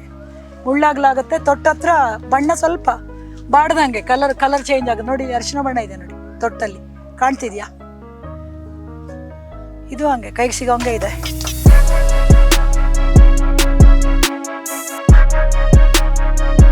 ನೋಡಿ, ಈಗ ಬೇವಿನ ಮರದ ಕೆಳಗೆ ಇದ್ದೀನಿ. ಈ ಕಡೆಯಿಂದ ಸಾಲಾಗಿ 3-4 ಬೇವಿನ ಮರಗಳಿವೆ. ಅವು ಕೂಡ ತನ್ನಿಂತಾನೆ ಹುಟ್ಟಿದ್ದು. ಇದು ತನ್ನಿಂತಾನೆ ಹುಟ್ಟು ಬಂದಿದ್ದು. ಆ ಕಡೆ ಎಲ್ಲ ಇದೆ. ಸೊ ಇದು ಇಡೀ ಜಾಗ ಅತ್ಯಂತ ಒಂದು ದೈವಿಕವಾದ ಪಾವಿತ್ರ್ಯತೆ ಇರೋವಂಥದ್ದು. ಯಾಕಂದರೆ ಬೇವಿನ ಇದರ ಜೊತೆಗೆ ಗಂಧದ ಗಿಡಗಳಿವೆ ಎಲ್ಲ ಕಡೆನೂ. ಹಾಗಾಗಿ ಇದು ತನ್ನಿಂತಾನೆ ಹುಟ್ಟುತ್ತಾ ಇದೆ. ಬೇವಿನ ಗಿಡ ತನ್ನಿಂತಾನೆ ಹುಟ್ಟುತ್ತೆ, ಗಂಧದ ಗಿಡಗಳು ತನ್ನಿಂತಾನೆ ಹುಟ್ಟುತ್ತಾ ಇದೆ ಇಲ್ಲಿ. ಹಾಗಾಗಿ ಒಂದು ದೇವರ ಸಾನ್ನಿಧ್ಯ ಇರೋ ಜಾಗ. ಅದು ನಮಗೆ ಅನುಭವ ಆಗಿದೆ. ಇಲ್ಲಿ ಚೌಡೇಶ್ವರಿ ಉದ್ಭವ ಆಗಿರೋ ಜಾಗಕ್ಕೆ ನಿಮ್ಮನ್ನು ಕರ್ಕೊಂಡು ಹೋಗ್ತೇನೆ ಮುಂದೆ. 2 ವರ್ಷಗಳ ಹಿಂದೆ ಆ ಬೇವಿನ ಮರದ ಕೆಳಗಡೆನೆ ಜೋಡಿ ಬೇವಿನ ಮರದ ಕೆಳಗೆ ಸಿಕ್ಕಿದ್ದವಳು ಉದ್ಭವ ಚೌಡೇಶ್ವರಿ, ಬನಚೌಡೇಶ್ವರಿ ಅಂತ ಒಬ್ಬರಿಗೆ ಕನ್ಸಲ್ಲಿ ಬಂದು ಹೇಳಿದಂಥದ್ದು. ಅಲ್ಲಿಗೂ ಕರ್ಕೊಂಡು ಹೋಗ್ತೇನೆ. ಈಗ ನೋಡಿ, ಇಲ್ಲಿ ಗೇರು ಗಿಡ, ಇಲ್ಲಿ ಬದುನಲ್ಲಿ ಒಂದು ಗೇರು ಗಿಡ ಹಾಕ್ಸಿದ್ದೇನೆ ನಮ್ಮ ಊರಿಂದ ತಂದು. ಬನ್ನಿ, ಇದು ಗೇರು ಗಿಡ. ಇದು ಹಾಕಿ ಬಹುಶಃ ಒಂದು 5-6 ವರ್ಷ ಆಯಿತು. ಈಗ 2-3 ವರ್ಷಗಳಿಂದ ಗೇರು ಹಣ್ಣು ಅದರದ್ದು ಇದು ಕೊಡ್ತಾ ಇದೆ. ಬಟ್ ಕಳೆದ ವರ್ಷ ಎಲ್ಲ ಕಡಿಮೆ ಇತ್ತು. ಈ ವರ್ಷ ಹೈಯೆಸ್ಟ್. ಈಗ ಇಷ್ಟರ ಒಳಗಡೆ ನಮಗೆ ತುಂಬ ಸಿಕ್ಕಿದೆ ಹಣ್ಣು. ಬನ್ನಿ, ತುಂಬ ಸಿಹಿ ಇದೆ ಇದು. ಸಿಹಿ ಅಂದರೆ ಒಂದು ಸ್ವಲ್ಪ ಚೊಗರು ಬರುತ್ತೆ. ಆದರೆ ಉಪ್ಪು ಹಾಕೊಂಡು ತಿಂತೇವೆ ನಾವು. ಇದನ್ನು ನೋಡಿ, ಈಗ ಮುಟ್ಟಿದ ಕೂಡ ಬಂದುಬಿಡುತ್ತೆ ನೋಡಿ ಕೈಗೆ. ಇದು ಗೋಡಂಬಿ, ಇದರದ್ದು ಹಣ್ಣು. ಬಹುಶಃ ಸುಮಾರು ಜನಕ್ಕೆ ಗೊತ್ತಿರುತ್ತೆ, ಇನ್ನೊಂದಷ್ಟು ಜನಕ್ಕೆ ಗೊತ್ತಿರಲ್ಲ. ಈ ಥರ ಇದನ್ನು ತೆಗಿಬೇಕು, ಬೀಜ ಬೇರೆ ಆಗುತ್ತೆ. ಸೊ ಇದನ್ನು ನಾವು ಒಲೆಯಲ್ಲಿ ಕೆಂಡದಲ್ಲಿ ಸುಟ್ಟು ಹಾಕ್ಬಿಟ್ಟು ಈ ಸಿಪ್ಪೆನ ಮಾಡಿದ್ರೆ ಒಳಗಡೆ ಕರೆದಿದ್ದು ಅಂದರೆ ಸುಟ್ಟಿರೋ ಗೋಡಂಬಿ ತುಂಬ ರುಚಿಯಾಗಿರುತ್ತೆ. ಕಡಲೆಕಾಯಿ ಬೀಜ ಸುಟ್ಟು ತಿಂದಂಗೆ ರುಚಿ. ಮತ್ತು ಇದನ್ನು ಈಗ ಎಳೆದು ಬರುತ್ತೆ ನೋಡಿ ಈ ಥರ. ಇಲ್ಲೆಲ್ಲ ಇದೆಲ್ಲ ಕೊಯ್ದಿದ್ದೀವಿ ಇವಾಗ. ಕೊಯ್ದು ಕಡಿಮೆ ಆಗಿದೆ. ಇಲ್ಲೊಂದಿದೆ ನೋಡಿ, ಇಲ್ಲೂ ಇದೆ ನೋಡಿ. ಈಗ ಮುಟ್ಟದೇ ಬೀಳುತ್ತಿದ್ದು ನೋಡಿ. ಇದು ಎಳೆ ಗೋಡಂಬಿ. ಇದಕ್ಕೆ ನಾವು ಚೋರೆ ಅಂತ ಹೇಳ್ತೀವಿ. ಇಲ್ಲೂ ಇದೆ ನೋಡಿ, ನೋಡಿ ಇದು ಎಳೆದು ಗೋಡಂಬಿ. ಇದನ್ನ ಏನು ಮಾಡ್ತೀವಿ ಅಂದರೆ ಹೀಗೆ ಈ ಚಾಕುಲಿ ಇದನ್ನು ಕಟ್ ಮಾಡಿಬಿಟ್ಟು ಒಳಗಡೆ ಬಿಳಿದು 2 ಎಳೆ ಗೋಡಂಬಿ ಇರುತ್ತೆ, ಅದನ್ನು ಬಿಸಿನೀರಿಗೆ ಹಾಕಿ ಆಮೇಲೆ ನಮ್ಮ ಸೌರಮಾನ ಯುಗಾದಿ ವಿಷು ಅಂತ ಹೇಳ್ತಾರೆ, ಆ ದಿನ ಕಡಲೆಬೇಳೆ ಜೊತೆ ಸೇರ್ತಿ ಪಾಯಸ ಮಾಡ್ತಾರೆ ಊರಲ್ಲಿ. ಅದು ವಿಷುವಿಗೆ ಇದರದ್ದು ಗೋಡಂಬಿ ಎಳೆ ಗೋಡಂಬಿಯ ಹಾಕಿರೋಂಥ ಪಾಯಸ ತುಂಬ ವಿಶೇಷವಾದ, ನಮ್ಮೂರ ಕಡೆ ಎಲ್ಲರೂ ಮಾಡ್ತಾರೆ ಇದನ್ನು ಕೈಯಲ್ಲಿ. ಬಟ್ ಇದರದ್ದು ಒಂದು ಸೊನೆ ಬರುತ್ತೆ, ಅಂದರೆ ಅದರದ್ದು ಏನು ಹೇಳ್ತಾರೆ, ಅದು ಎಣ್ಣೆ ಎಲ್ಲ ತೆಗಿತಾರಲ್ಲ, ತುಂಬ ಸ್ಟ್ರಾಂಗು, ಕೈ ಸಿಪ್ಪೆನೇ ಚರ್ಮ ಎಲ್ಲ ಕಿತ್ತು ಬರುತ್ತೆ, ಅಷ್ಟು ಸ್ಟ್ರಾಂಗ್ ಇದೆ, ಜಾಗ್ರತೆಯಾಗಿ ಮಾಡಬೇಕು. ಬಟ್ ನಮಗೆ ಚಿಕ್ಕಂದಿನಿಂದನೇ ಗೋಡಂಬಿ ಇದ್ರ ಜೊತೆ ಊರಿನ ಜೊತೆ ಒಡನಾಡಿ ರೂಢಿ ಇರೋದ್ರಿಂದ ನಮಗೇನು ಅನಿಸಲ್ಲ. ಬಟ್ ಗೊತ್ತಿಲ್ದಿರೋರಿಗೆ ನೋಡಿ ಗೋಡಂಬಿ ಹೇಗಿರುತ್ತೆ ಅಂತ ಗೊತ್ತಿರಲ್ಲ, ಅಂಗಡಿಯಿಂದ ಪ್ಯಾಕೆಟಲ್ಲಿ ಬರೋ ಗೋಡಂಬಿನೇ ಹಾಗೆ ಬರುತ್ತೆ ಅಂದ್ಕೊಂಬಿಟ್ಟಿರ್ತಾರೆ ಇವಾಗ ಎಲ್ಲರೂ. ಅದಕ್ಕೋಸ್ಕರ ತೋರಿಸ್ತಾ ಇದ್ದೀನಿ ನೋಡಿ, ನಮ್ಮ ಮಕ್ಕಳಿಗೆ ರೂಢಿಯಾಗಿದೆ. ಇಲ್ಲಿ ಗೋಡಂಬಿ ಮರದ ಹತ್ರ ಹೋಗಿ ಹಣ್ಣು ಕಿತ್ಕೊಂಬರೋದು ಅಂದರೆ ಭಾರಿ ಖುಷಿ ಅವ್ರಿಗೆ. ಒಂದು 5-6 ಹಾಕಿದ್ದೆ, ಅದರಲ್ಲಿ ಬದುಕಿರೋದು ಒಂದು 3-4 ಅಲ್ಲೆರಡಿದೆ ಆ ಕಡೆ. ಬಟ್ ತುಂಬ ಚೆನ್ನಾಗಿ ಹಣ್ಣು ಬರ್ತಾ ಇರೋದು ಇದರಲ್ಲಿ. ಈ ವರ್ಷ ಹೈಯೆಸ್ಟ್ ಬಂದಿದೆ ಸರ್ತಿ ನೋಡಿ.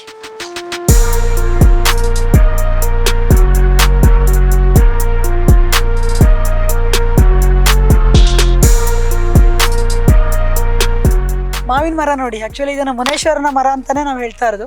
ಮುನೇಶ್ವರನ ಇದಿದೆ, ಸನ್ನಿಧಿ ಇದೆ ಇಲ್ಲೇನೆ, ಅದರ ಬುಡದಲ್ಲೇ ಇರೋವಂಥದ್ದು. ಯಾವಾಗಲೂ ಪ್ರತಿ ವರ್ಷವೂ ಬರುತ್ತೆ. ಈಗ ಕೆಲವು ಕಡೆ ಎಲ್ಲ ಮಾವಿನಕಾಯಿ 1 ವರ್ಷ ಬಿಟ್ಟರೆ 1 ವರ್ಷ ಬಿಡಲ್ಲ, ನಮ್ಮಲ್ಲಿ ಹಾಗಲ್ಲ. ಇದು ಬಿಟ್ಟು ಇನ್ನೂ ಒಂದು 3-4 ಮರಗಳಿಗೆ ಆ ಕಡೆ ಇವೆ, ಪ್ರತಿ ವರ್ಷವೂ ಬಿಡುತ್ತೆ. ತುಂಬ ಕಾಯಿ ಬಿಟ್ಟಿದೆ ಈ ವರ್ಷವೂ. ಪುಟ್ಟದಿದ್ದಾಗ ತುಂಬ ಇದು ಜೀರಿಗೆ ಮಿಡಿ ಅಂತ ನಮ್ಮೂರ ಕಡೆ ಎಲ್ಲ ಮಿಡಿ ಉಪ್ಪಿನಕಾಯಿ ಹಾಕ್ಲಿಕ್ಕೆ ಇರುತ್ತಲ್ಲ, ಅದೇ ಪರಿಮಳ ಇದೆ, ಅದೇ ಸ್ಮೆಲ್ ಇದೆ. ಸ್ವಲ್ಪ ದೊಡ್ಡದಾದ್ರೆ ಈಗ ನಾವು ಚಿತ್ರಾನ್ನ ಮಾಡಿದ್ದೀವಿ ಇದರಲ್ಲಿ, ಯುಗಾದಿ ದಿನ ಚಿತ್ರಾನ್ನ, ಮಾವಿನಕಾಯಿ ತೊಕ್ಕು, ಆಮೇಲೆ ಮಾವಿನಕಾಯಿ ಚಟ್ನಿ, ತಂಬಳಿ, ಆಮೇಲೆ ಅಪ್ಪೆ ಹುಳಿ ಅಂತ ಮಾಡ್ತಾರೆ. ನಮ್ಮ ಸಾಗರ ಕಡೆ ಇರೋ ಹವ್ಯಕರ ಕಡೆ ಅದು ಮಾಡ್ತಾರೆ ಫಂಕ್ಷನ್ಗೆಲ್ಲ. ಆ ಥರ ತೆಳು ಸಾರು, ಅದು ಕುಡಿದ್ರೆ ಒಳ್ಳೆ ನಿದ್ದೆ ಬರುತ್ತೆ ಆ ಥರ. ಅದನ್ನು ಮಾವಿನಕಾಯಿ ಗೊಜ್ಜು, ಮಾವಿನಕಾಯಿ ಸಾರು ಎಲ್ಲ ಮಾಡ್ತಾಯಿದ್ದೀವಿ. ಸುಮಾರು ಜನ ಬಂದು ತೊಗೊಂಡು ಹೋಗಿದ್ದಾರೆ. ಇನ್ನೂ ತುಂಬ ಕಾಯಿ ಇದೆ ಇವಾಗ. ಇದು ಹಣ್ಣಾಗೋ ಮಟ್ಟಕ್ಕೆ ಬಂದರೆ ಸ್ವಲ್ಪ ಸಿಹಿ ಬರುತ್ತೆ, ಇಲ್ಲ ಅಂದರೆ ಹುಳಿ ಇರುತ್ತೆ, ತುಂಬ ಹುಳಿ, ಇದ್ರ ಥರ ಅಲ್ಲ. ಆದರೆ ಜಾತಿ ಅದನ್ನು ನೋಡೋದಕ್ಕೆಲ್ಲ ಅದು ಗಿಣಿಮುತ್ತಿ ತೋತಾಪುರಿ ಥರನೇ ಇದೆ. ಹಾಗೆ ತುಂಬ ಚೆನ್ನಾಗಿದೆ ಮಾವಿನಕಾಯಿ.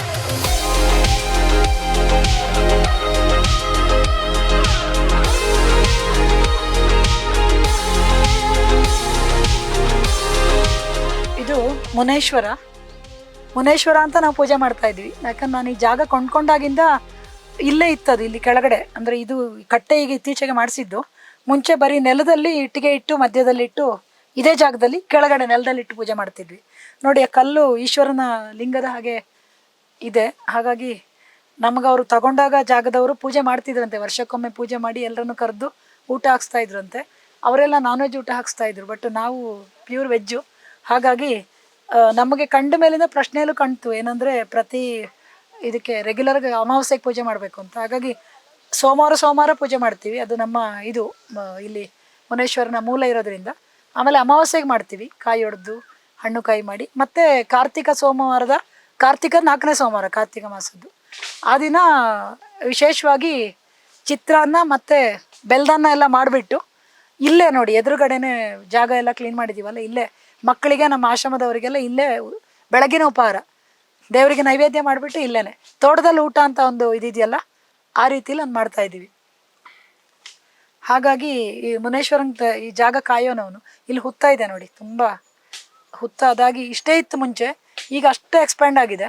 ಆಮೇಲೆ ಅಲ್ಲಿ ಮೇಲ್ಗಡೆ ಕೂಡ ಹುತ್ತ ಇದೆ, ಅಲ್ಲಿಂದ ನೀರು ಹಾಕಿದ್ರೆ ಇಲ್ಲಿಗೆ ಬರುತ್ತೆ ಅಂತ ಹೇಳ್ತಾರೆ ನಮ್ಮ ಇವರು ಕೆಲಸ ಮಾಡೋರು. ಅಷ್ಟು ಅಂಡರ್ಗ್ರೌಂಡಲ್ಲಿ ಆ ರೀತಿಯ ಒಂದು ಹುತ್ತದ ಭೂಮಿ ಇದು. ತುಂಬ ನಾಗನ ಸಂಚಾರನೂ ಇದೆ. ಮುನೇಶ್ವರ ಅಂದರೆ ಅವನು ನಾಗನ ರೂಪಲ್ಲಿ ಓಡಾಡ್ತಾ ಇರ್ತಾನೆ. ಈಗ ನಮ್ಮ ಇಲ್ಲಿ ಕೆಲಸ ಮಾಡೋರು ರಾತ್ರಿ ಎಲ್ಲ ನೋಡಿದಾರಂತೆ, ಹಾಗೆ ಹೇಳ್ತಾರೆ ಅವರು. ತುಂಬ ಗಣೇಶನ ಕೂರಿಸಿದ ಜಾಗಕ್ಕೆ ಬರ್ತಾ ಇದ್ದ, ಮತ್ತು ಇದ್ದಕ್ಕಿದ್ದಂಗೆ ಮಾಯ ಆಯಿತು ಅಂತ. ತುಂಬ ದಪ್ಪದ್ದು ಒಂದು 2-3 ಮಾರು ಉದ್ದದ್ದು ನಾಗರಹಾವಿನ ರೂಪದಲ್ಲಿ ನೋಡಿದ್ದೀವಿ ಅಂತ ಹೇಳ್ತಾರೆ. ನಾನು ನೋಡಲಿಲ್ಲ, ಬಟ್ ಇಲ್ಲಿ ನಾಗರಹಾವಿನ ಇದು ಸಾನ್ನಿಧ್ಯ ಓಡಾಟ ಎಲ್ಲ ಇದೆ. ಆದರೆ ಅವನು ದೈವಿಕ ಅಂದರೆ ದೇವ ರೂಪದಲ್ಲಿ ಎಲ್ಲರನ್ನು ಕಾಯ್ತಾ ಇದ್ದಾನೆ. ಮುನೇಶ್ವರಂಗೆ ಪೂಜೆ ಮಾಡಿದಾಗ ನಾವಿಲ್ಲಿ ಹುತ್ತಕ್ಕೂ ಪೂಜೆ ಮಾಡ್ತೇವೆ ಪ್ರತಿ ಸೋಮವಾರ. ರಂಗೋಲಿ ಹಾಕಿ ಪೂಜೆ ಮಾಡಿದ್ದಾರೆ ನೋಡಿ ನಮ್ಮ ಪ್ರೇಮ ಟೀಚರು, ಮತ್ತು ನಮ್ಮಲ್ಲಿರೋ ವಿದ್ಯಾರ್ಥಿಗಳು, ಅವರು ಪೂಜೆ ಮಾಡ್ತಾರೆ ಬಂದು ಪ್ರತಿ ಸೋಮವಾರ. ಇದು ನೇರಳೆ ಮರ, ಒಂದು 10 ವರ್ಷ ಆಯಿತು ಅನ್ಸುತ್ತೆ ಇದಕ್ಕೆ. ನಾವೇ ನೆಟ್ಟು ಬೆಳೆಸಿದ್ದು. ಪ್ರತಿ ವರ್ಷವೂ ಜಂಬು ನೇರಳೆ ಹಣ್ಣು ತುಂಬ ಚೆನ್ನಾಗಿ ಕೊಡುತ್ತೆ. ಈಗ ನೋಡಿ ಕಾಯಿ ಬಿಟ್ಟಿದೆ ಎಲ್ಲ, ಹೂವಾಗಿ ನೋಡಿ ಎಲ್ಲ ಕಾಯಿ ಇದೆ ನೋಡಿ ಮರದಲ್ಲಿ. ಇನ್ನೊಂದು ತಿಂಗಳು ಜುಲೈನಲ್ಲಿ ಹಣ್ಣಾಗುತ್ತೆ. 1-2 ತಿಂಗಳು ಅಷ್ಟೊತ್ತಿಗೆ ನೀವು ಬಂದರೆ ನೇರಳೆ ಹಣ್ಣು ತಿನ್ಬೋದು ನಮ್ಮ ಆಶ್ರಮಕ್ಕೆ ಬಂದರೆ. ಅದ್ರಲ್ಲಿ ನೋಡ್ಬೋದು ನೇರಳೆ ಹಣ್ಣು ಇಷ್ಟು ಸಪ್ಪ ಇರುತ್ತೆ, ಮಾರ್ತಾರಲ್ಲ ಹೊರಗಡೆ, ಹಾಗೆ ಅದೇ ರುಚಿ ಇದೆ. ಹಾಗೆ ನೇರಳೆ ಜ್ಯೂಸ್ ಮಾಡ್ತೀವಿ, ಮಕ್ಕಳಿಗೆ ನೇರಳೆ ಹಣ್ಣು ಕೊಡ್ತೇವೆ. ಮಕ್ಕಳು ನಾವು ಬೇಡ ಅಂದ್ರೂ ಬಂದು ಇಲ್ಲಿಂದ ಮರದಿಂದ ಕೆಳಗೆ ಬಿದ್ದಿದ್ದನ್ನ ಮರ ಹತ್ತಿ ಅವರು ಕೋತಿ ಚೇಷ್ಟೆಗಳಿರುತ್ತಲ್ಲ ಹಾಗೆ ಮಕ್ಕಳು ತಿಂತಾರೆ. ಇರೋರೆಲ್ರಿಗೂ ಹಾಗೆ ನಮಗಿಲ್ಲಿ ಬೇಕಾದಷ್ಟು ಹಲಸಿನ ಹಣ್ಣು ನ್ಯಾಚುರಲ್ ಸಿಗುತ್ತೆ. ಆ ಸೀಸನಲ್ಲಿ ಮಾವಿನಕಾಯಿ ಮಾವಿನ ಹಣ್ಣು ಸಿಗುತ್ತೆ. ಆಮೇಲೆ ಒಂದಷ್ಟು ಬಾಳೆ ಹಾಕಿದ್ದೇವೆ.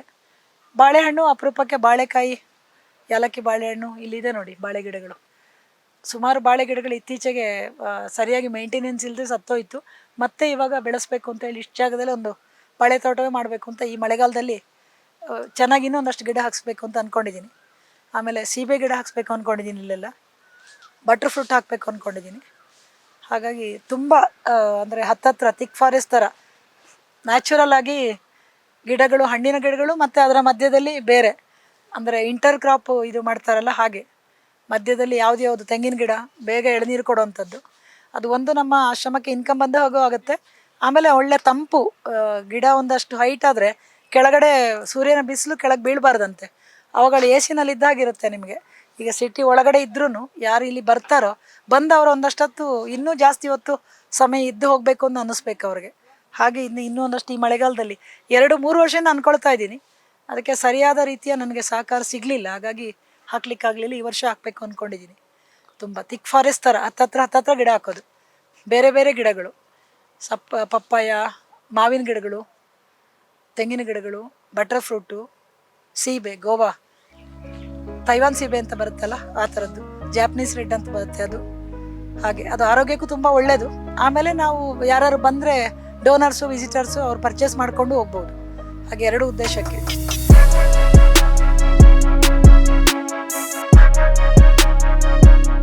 ನೋಡಿ ಇದೆಲ್ಲ ಈಗ 1 ವಾರ ಆಯಿತು. ಸೊಪ್ಪು ಮತ್ತು ತರಕಾರಿಗಳದ್ದೆಲ್ಲ ಬೀಜ ಹಾಕಿದ್ವಿ ಇಲ್ಲಿ ಇಷ್ಟು ಜಾಗದಲ್ಲಿ, ಮತ್ತು ಅಲ್ಲಿ ನಮ್ಮ ಆಶ್ರಮಕ್ಕೆ ಬೆಳ್ಕೊಳ್ಳೋಕ್ಕೆ ನಮ್ಮಲ್ಲೇ ನ್ಯಾಚುರಲ್ ಆಗಿ ಯಾವುದೇ ರೀತಿಯ ಕೆಮಿಕಲ್ ಬಳಸದೆ ಬರೀ ಕೊಟ್ಟಿಗೆ ಗೊಬ್ಬರ ಮತ್ತು ಎರೆಹುಳು ಗೊಬ್ಬರ ಅಷ್ಟೇ ಕೊಟ್ಟಿರೋದು. ಹಸುಗಳ ಇದರದ್ದು ಕೊಟ್ಟು ಈ ಥರ ಮಾಡ್ತಾಯಿದ್ದೀವಿ ನೋಡಿ. ಎಲ್ಲ ನೋಡಿ ಹೇಗೆ ಬಂದಿದೆ, ಎಲ್ಲ ಒಂದೊಂದು ಬಂದಿದೆ. ಇದರಲ್ಲಿ ಎಲ್ಲ ಸೊಪ್ಪುಗಳಿವೆ. ದಂಟಿನ ಸೊಪ್ಪಿದೆ, ಹರವೆ ಸೊಪ್ಪಿದೆ, ಆಮೇಲೆ ಪಾಲಾಕು, ಸಬ್ಬಸಿಗೆ ಸೊಪ್ಪಿದೆ, ಆಮೇಲೆ ಮೂಲಂಗಿ, ಕ್ಯಾರೆಟು, ಬೀನ್ಸ್ ಹಾಕಿದ್ದೀವಿ. ಬೀನ್ಸು ಇದೆಲ್ಲ ಬೆಂಡೆಕಾಯಿ. ಹೌದು ನೋಡಿ, ಮಕ್ಕಳಿಗೆ ಗೊತ್ತಿದೆ ನನಗಿಂತ ಹೆಚ್ಚು. ಯಾಕಂದ್ರೆ ಗೆಡ್ಡೆಕೋಸು, ಬೀಟ್ರೂಟು ಹಾಕಿದಾರಂತೆ. ಏನೇನು ಹಾಕಿದಾರೋ ಇರೋ ಬೀಜಗಳೆಲ್ಲ ತಂದು ಹಾಕಿದ್ದೀವಿ. ನನಗೆ ಒಂದೊಂದರದ್ದು ಗೊತ್ತಿಲ್ಲ ಅಂತ ಹಾಕಿದ್ದೀವಿ. ಇವಾಗ ತುಂಬ ಇದರಿಂದ ಇತ್ತು, ಬಟ್ ಇಲ್ಲಿ ಅಂದರೆ ಇರುವೆಗಳ ಇದು ಜಾಸ್ತಿ ಇದೆ, ಹಾಗಾಗಿ ಕೆಲವೊಂದು ಸತಿ ಸರಿ ಬರಲ್ಲ. 2-3 ಸತಿ ಹಾಕಿ ಫೇಲ್ ಆಯಿತು ಅಂತ ಈ ಸತಿ ನೋಡೋಣ ಅಂತ ಮತ್ತೆ ಹಾಕಿದ್ದೀವಿ. ಹಾಗೆ ನ್ಯಾಚುರಲ್ ಆಗಿ ನಮ್ಮಲ್ಲೇ ಬೆಳೆದಿರೋ ಸೊಪ್ಪು, ನಮ್ಮಲ್ಲೇ ಬೆಳೆದಿರೋ ತರಕಾರಿನಲ್ಲೇ ಅಡುಗೆ ಮಾಡಿ ಎಲ್ರಿಗೂ, ಮಕ್ಕಳಿಗೆ ಎಲ್ರಿಗೂ ಪೌಷ್ಟಿಕ ಆಹಾರ ಕೊಡೋಣ ಅಂತ. ನೋಡಿ ಇದು ರಾಮಫಲ ಅಂತ, ಸೀತಾಫಲದ ಹಾಗೆ ಇದೆ, ಆದರೆ ಇಷ್ಟು ದಪ್ಪ ಇರುತ್ತೆ, ತುಂಬ ದಪ್ಪ ಇರುತ್ತೆ. ಒಂದು ಪಿಂಕ್ ಕಲರ್ ಆಗುತ್ತೆ ಹಣ್ಣಾದಾಗ. ತುಂಬ ಹಣ್ಣು ಸಿಕ್ಕಿದೆ ನಮಗೆ. ಈ ಥರದ ಒಂದು 3-4 ಗಿಡಗಳಿವೆ. ಆ ಕಡೆ ಮೇಲ್ಗಡೆ ಇದೆ, ಇದ್ರಲ್ಲಿ ತುಂಬ ಹಣ್ಣು ಸಿಗುತ್ತೆ ನೋಡಿ. ಈಗ ಹೂ ಬಿಟ್ಟಿದೆ. ಈಗ ಮೊನ್ನೆ ಹಣ್ಣಾಗಿ ಖಾಲಿ ಆಯಿತು, ಮತ್ತೆ ಇವಾಗ ಹೂ ಬಿಟ್ಟಿದೆ. ಬಹುಶಃ ಇದು ಕೂಡ ಬರ್ತಾ ಇರುತ್ತೆ ಅನಿಸುತ್ತೆ. ಯಾವಾಗ ಬರುತ್ತೆ ಅಂತ ನನಗೆ ಅಷ್ಟು ಗೊತ್ತಿಲ್ಲ, ಬಟ್ ಹೂ ಬಿಟ್ಟಿದೆ. ಚೆನ್ನಾಗಿರುತ್ತೆ ತುಂಬ. ಕ್ಯಾನ್ಸರ್ಗೆಲ್ಲ ಒಳ್ಳೇದಂತೆ. ಇದನ್ನು ಹುಡ್ಕೊಂಡು ಹೋಗ್ತಾರೆ ಎಲ್ಲ ಕಡೆ. ಸೊ ನಾವು ಊರಿಂದ ತಂದು ಹಾಕಿರೋದು ಇದು ಗಿಡ. ತುಂಬ ಚೆನ್ನಾಗಿ ಹಣ್ಣು ಬರುತ್ತೆ. ಈ ಸರ್ತಿ ತುಂಬ ಹಣ್ಣು ಬಂದಿದೆ ಅಲ್ವಾ. ಒಂದು 10-20 ಹಣ್ಣು ಸಿಕ್ಕಿದೆ ನಮಗೆ ಈ ವರ್ಷ ಇನ್ನು ಮುಂದಕ್ಕೆ ಇನ್ನೂ ಜಾಸ್ತಿ ಆಗುತ್ತೆ. ಚೆನ್ನಾಗಿದೆ ತುಂಬ. ಬರ್ಬೋದು ಎಲ್ಲರೂ ನೋಡಲಿಕ್ಕೆ.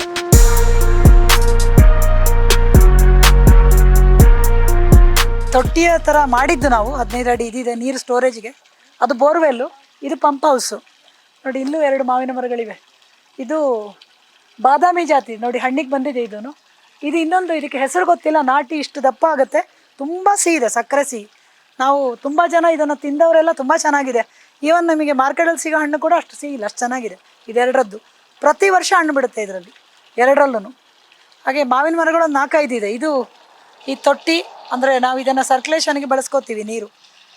ಈಗ ಸ್ಟೋರೇಜ್ ಪರ್ಪಸ್ಸಿಗೆ ವಾಸ್ತು ಪ್ರಕಾರನೂ ಈಶಾನ್ಯ ಮೂಲೆಯಲ್ಲಿ ನೀರು ಇರಬೇಕು ಅಂತ ಬೋರ್ವೆಲ್ಲಿಂದ ಇದಕ್ಕೆ ಬಿಡೋದು ನಾವು. ಆಮೇಲೆ ಇದು ಬೇರೆ ಗಿಡಗಳಿಗೆಲ್ಲ ಇದರಿಂದ ರೀಸರ್ಕ್ಯುಲೇಟ್ ಮಾಡ್ಕೋತೇವೆ, ನೀರು ಇಲ್ದಿದ್ದಾಗ ಬಳಸ್ಕೋತೀವಿ ಇದನ್ನು. ಹಾಗಾಗಿ ಮೀನಿದೆ, ಗಲೀಜಾದಂಗೆ ಕಾಣಿಸ್ತಾ ಇದೆ ಮೇಲೆ, ಬಟ್ ಅದು ಮಣ್ಣು.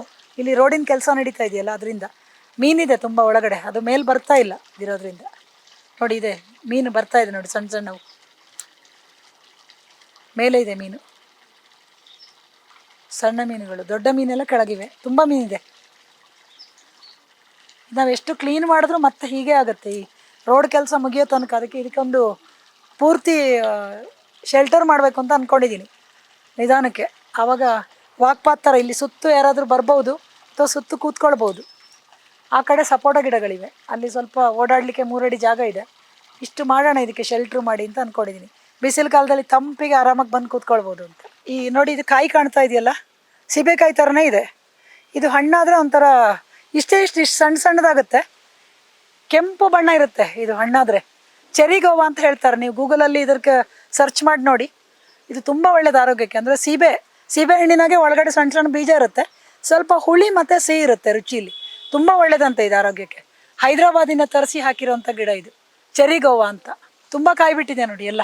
ಮಕ್ಕಳಂತೂ ತುಂಬ ಇಷ್ಟಪಟ್ಟು ಬಂದು ತಿಂತಾ ಇರ್ತಾರೆ, ಹಣ್ಣಾಗಲಿಕ್ಕೆ ಪುರ್ಸೊತ್ತಿಲ್ಲ ಬಂದು ತಿಂತಾ ಇರ್ತಾರೆ ಎಲ್ಲರೂ. ನೋಡಿ ಇದು ಸಪೋಟ ನೋಡಿ, ಇವಾಗ ಮೊನ್ನೆನೇ ಕಿತ್ಕೊಟ್ವಿ ಯಾರಿಗೋ. ತುಂಬ ಚೆನ್ನಾಗಿದೆ. ಮತ್ತು ಇದು ಸಣ್ಣ ಆದರೂ ನೋಡಿ ಹಣ್ಣಿಗೆ ಬಲ್ತಿದೆ ನೋಡಿ. ಈಗ ಬಲ್ತಿದ್ದು ಹೆಂಗೆ ಗೊತ್ತಾಗುತ್ತೆ ಅಂದರೆ ನೋಡಿ, ಇಲ್ಲಿ ಮೇಣ ಜಾಸ್ತಿ ಬರಲ್ಲ. ಈ ಥರ ಕೊಯ್ದರೆ ತುಂಬ ಮೇಣ ಬರುತ್ತೆ ಅಂದರೆ ಬಲ್ತಿಲ್ಲ ಅಂತ. ಇದೀಗಿನ ಹಣ್ಣಾಗುತ್ತೆ ಇಟ್ಟರೆ. ನೋಡ್ಲಿಕ್ಕೆ ಚಿಕ್ಕದಿದ್ರು ತುಂಬ ಸಿಹಿ ಇದೆ ನಮ್ಮಲ್ಲಿ. ಇದಕ್ಕೆ ಯಾವುದಕ್ಕೆ ನಾವು ಕೆಮಿಕಲ್ ಯಾವುದು ಸ್ಪ್ರೇ ಮಾಡಿಲ್ಲ. ಈಗ ಇಲ್ಲಿ ಆ ಕಡೆ ಮೇಲ್ಗಡೆ ಗಿಡಗಳಿವೆ, ಎಲ್ಲದರಲ್ಲೂ ಕೂಡ ತುಂಬ ಚೆನ್ನಾಗಿ ಬರುತ್ತೆ ಕಾಯಿ. ನೋಡಿ ಇದು ಹಳೆ ತೆಂಗಿನ ಮರ. ನಾನು ಜಾಗ ತೊಗೊಂಡಾಗಲೇ ಇತ್ತಿದ್ದು. ನಾನು ತೊಗೊಂಡಿದ್ದು 2002ರಲ್ಲಿ, 95ರಿಂದನೇ ಇತ್ತು ಅಂತ ಅನಿಸುತ್ತೆ. ನೋಡಿ ಎಷ್ಟು ಕಾಯಿ ಚೆನ್ನಾಗಿ ಬಿಡುತ್ತೆ ಅಂದರೆ, ಇಷ್ಟು ದಪ್ಪ 1 kg ಬರುತ್ತೆ ಇದರದ್ದು. ಒಂದೊಂದು ತೆಂಗಿನಕಾಯಿ 1 kg ಭಾರ ಬರುತ್ತೆ. ತುಂಬ ಚೆನ್ನಾಗಿದೆ ಕಾಯಿ, ದಪ್ಪ ಇದೆ. ಸೊ ನಮಗೆ ಬೇಕಾದಷ್ಟು ನಮ್ಮ ಆಶ್ರಮಕ್ಕೆ, ನಮ್ಮ ನಾಗಬ್ರಹ್ಮ ದೇವಸ್ಥಾನಕ್ಕೆ ನಿತ್ಯ ಪೂಜೆಗೆ ಬೇಕಾದಷ್ಟು ತೆಂಗಿನಕಾಯಿಗಳು ನಮಗೆ ಇದರಲ್ಲಿ ಸಿಗುತ್ತೆ. ಹಿಂದೆ ನಾವು ಸ್ವಲ್ಪ ಕಳೆದ ವರ್ಷ 2 ವರ್ಷ ಹಿಂದೆ ಮಾರಾಟ ಮಾಡ್ತಿದ್ವಿ. ಈಗ ಅಷ್ಟೊಂದು ಸಿಗ್ತಾ ಇಲ್ಲ. ನಮ್ಮ ಖರ್ಚಿಗಾಗೋಷ್ಟು ಸಿಗುತ್ತೆ ಇಲ್ಲಿಗೆ, ಆಶ್ರಮದ ಖರ್ಚಿಗಾಗೋಷ್ಟು ತೆಂಗಿನಕಾಯಿ ಸಿಗುತ್ತೆ. ಚೆನ್ನಾಗಿದೆ ತುಂಬ ತೆಂಗಿನಕಾಯಿ, ಎಲ್ಲ ಮರಗಳು ಚೆನ್ನಾಗಿದೆ. ಹೊಸ ಗಿಡಗಳು ಇನ್ನೂ ಹಾಕಿದ್ದೀವಿ, ಅದರದ್ದು ಇನ್ನೂ ಫಸಲು ಬರೋಕ್ಕೆ 7-8 ವರ್ಷ ಆಯಿತು. ಆರೈಕೆ ಇನ್ನೂ ಚೆನ್ನಾಗಿ ಮಾಡಬೇಕು, ಹಾಗಾಗಿ ಅಷ್ಟೊಂದು ಫಸಲು ಬರ್ತಾ ಇಲ್ಲ. ಇನ್ನು ಮುಂದಕ್ಕೆ ಬರುತ್ತೆ ಫಸಲು. ಚಳ್ಳೆಗಡದಲ್ಲಿ ನಾನು ಆಶ್ರಮ ಅಂತ ಹೇಳಿದ್ನಲ್ಲ, ಅವಾಗ ನಾಗಬ್ರಹ್ಮ ದೇವಸ್ಥಾನಕ್ಕೆ ಹೋಗಿದ್ವಿ. ಅಲ್ಲಿಂದ ಮತ್ತೆ ಅಲ್ಲೇ ಆಶ್ರಮ ಶುರು ಮಾಡಿರೋದು. ಮತ್ತು ಚಳ್ಳೆಘಟ್ಟಕ್ಕೆ ನಾನು ಇವಾಗ ಶಿಫ್ಟ್ ಮಾಡಿದ್ದೀನಿ, ಆಶ್ರಮ ಇದೆ ಅಂತ ಹೇಳಿದ್ನಲ್ಲ, ಅದೇ ಇದು ಜಾಗ ನೋಡಿ. ಸತ್ಯಸಾಯಿ ಮಹಿಳಾ ಚಾರಿಟೇಬಲ್ ಟ್ರಸ್ಟು ಮತ್ತು ಸತ್ಯಭಾರತಿ ಆಶ್ರಮ ವಿದ್ಯಾಲಯ ಅಂದರೆ ಶಾಲೆ ಕೂಡ ನಡೆಸ್ತಾ ಇದ್ದೀನಿ ನಾನು, ಕನ್ನಡ ಮೀಡಿಯಮಲ್ಲಿ. ಒಳಗಡೆ ತೋಟ ಇದೆ, ಸಾವಯವ ಕೃಷಿ ಇದೆ. ಆಮೇಲೆ ಇಲ್ಲಿ ಮುನೇಶ್ವರನ ಸನ್ನಿಧಿ ಇದೆ, ಚೌಡೇಶ್ವರಿ ಚೌಡೇಶ್ವರಿ ಸನ್ನಿಧಿ ಇದೆ, ಗೋಶಾಲೆ ಇದೆ. ಆಮೇಲೆ ಮಕ್ಕಳು, ಮಹಿಳೆಯರು ಎಲ್ಲರೂ ವಾಸ ಇರೋವಂಥ ಜಾಗ ಇದೆ. ಬನ್ನಿ ಒಳಗೆ ಹೋಗೋಣ. ಹಾಗೇನೆ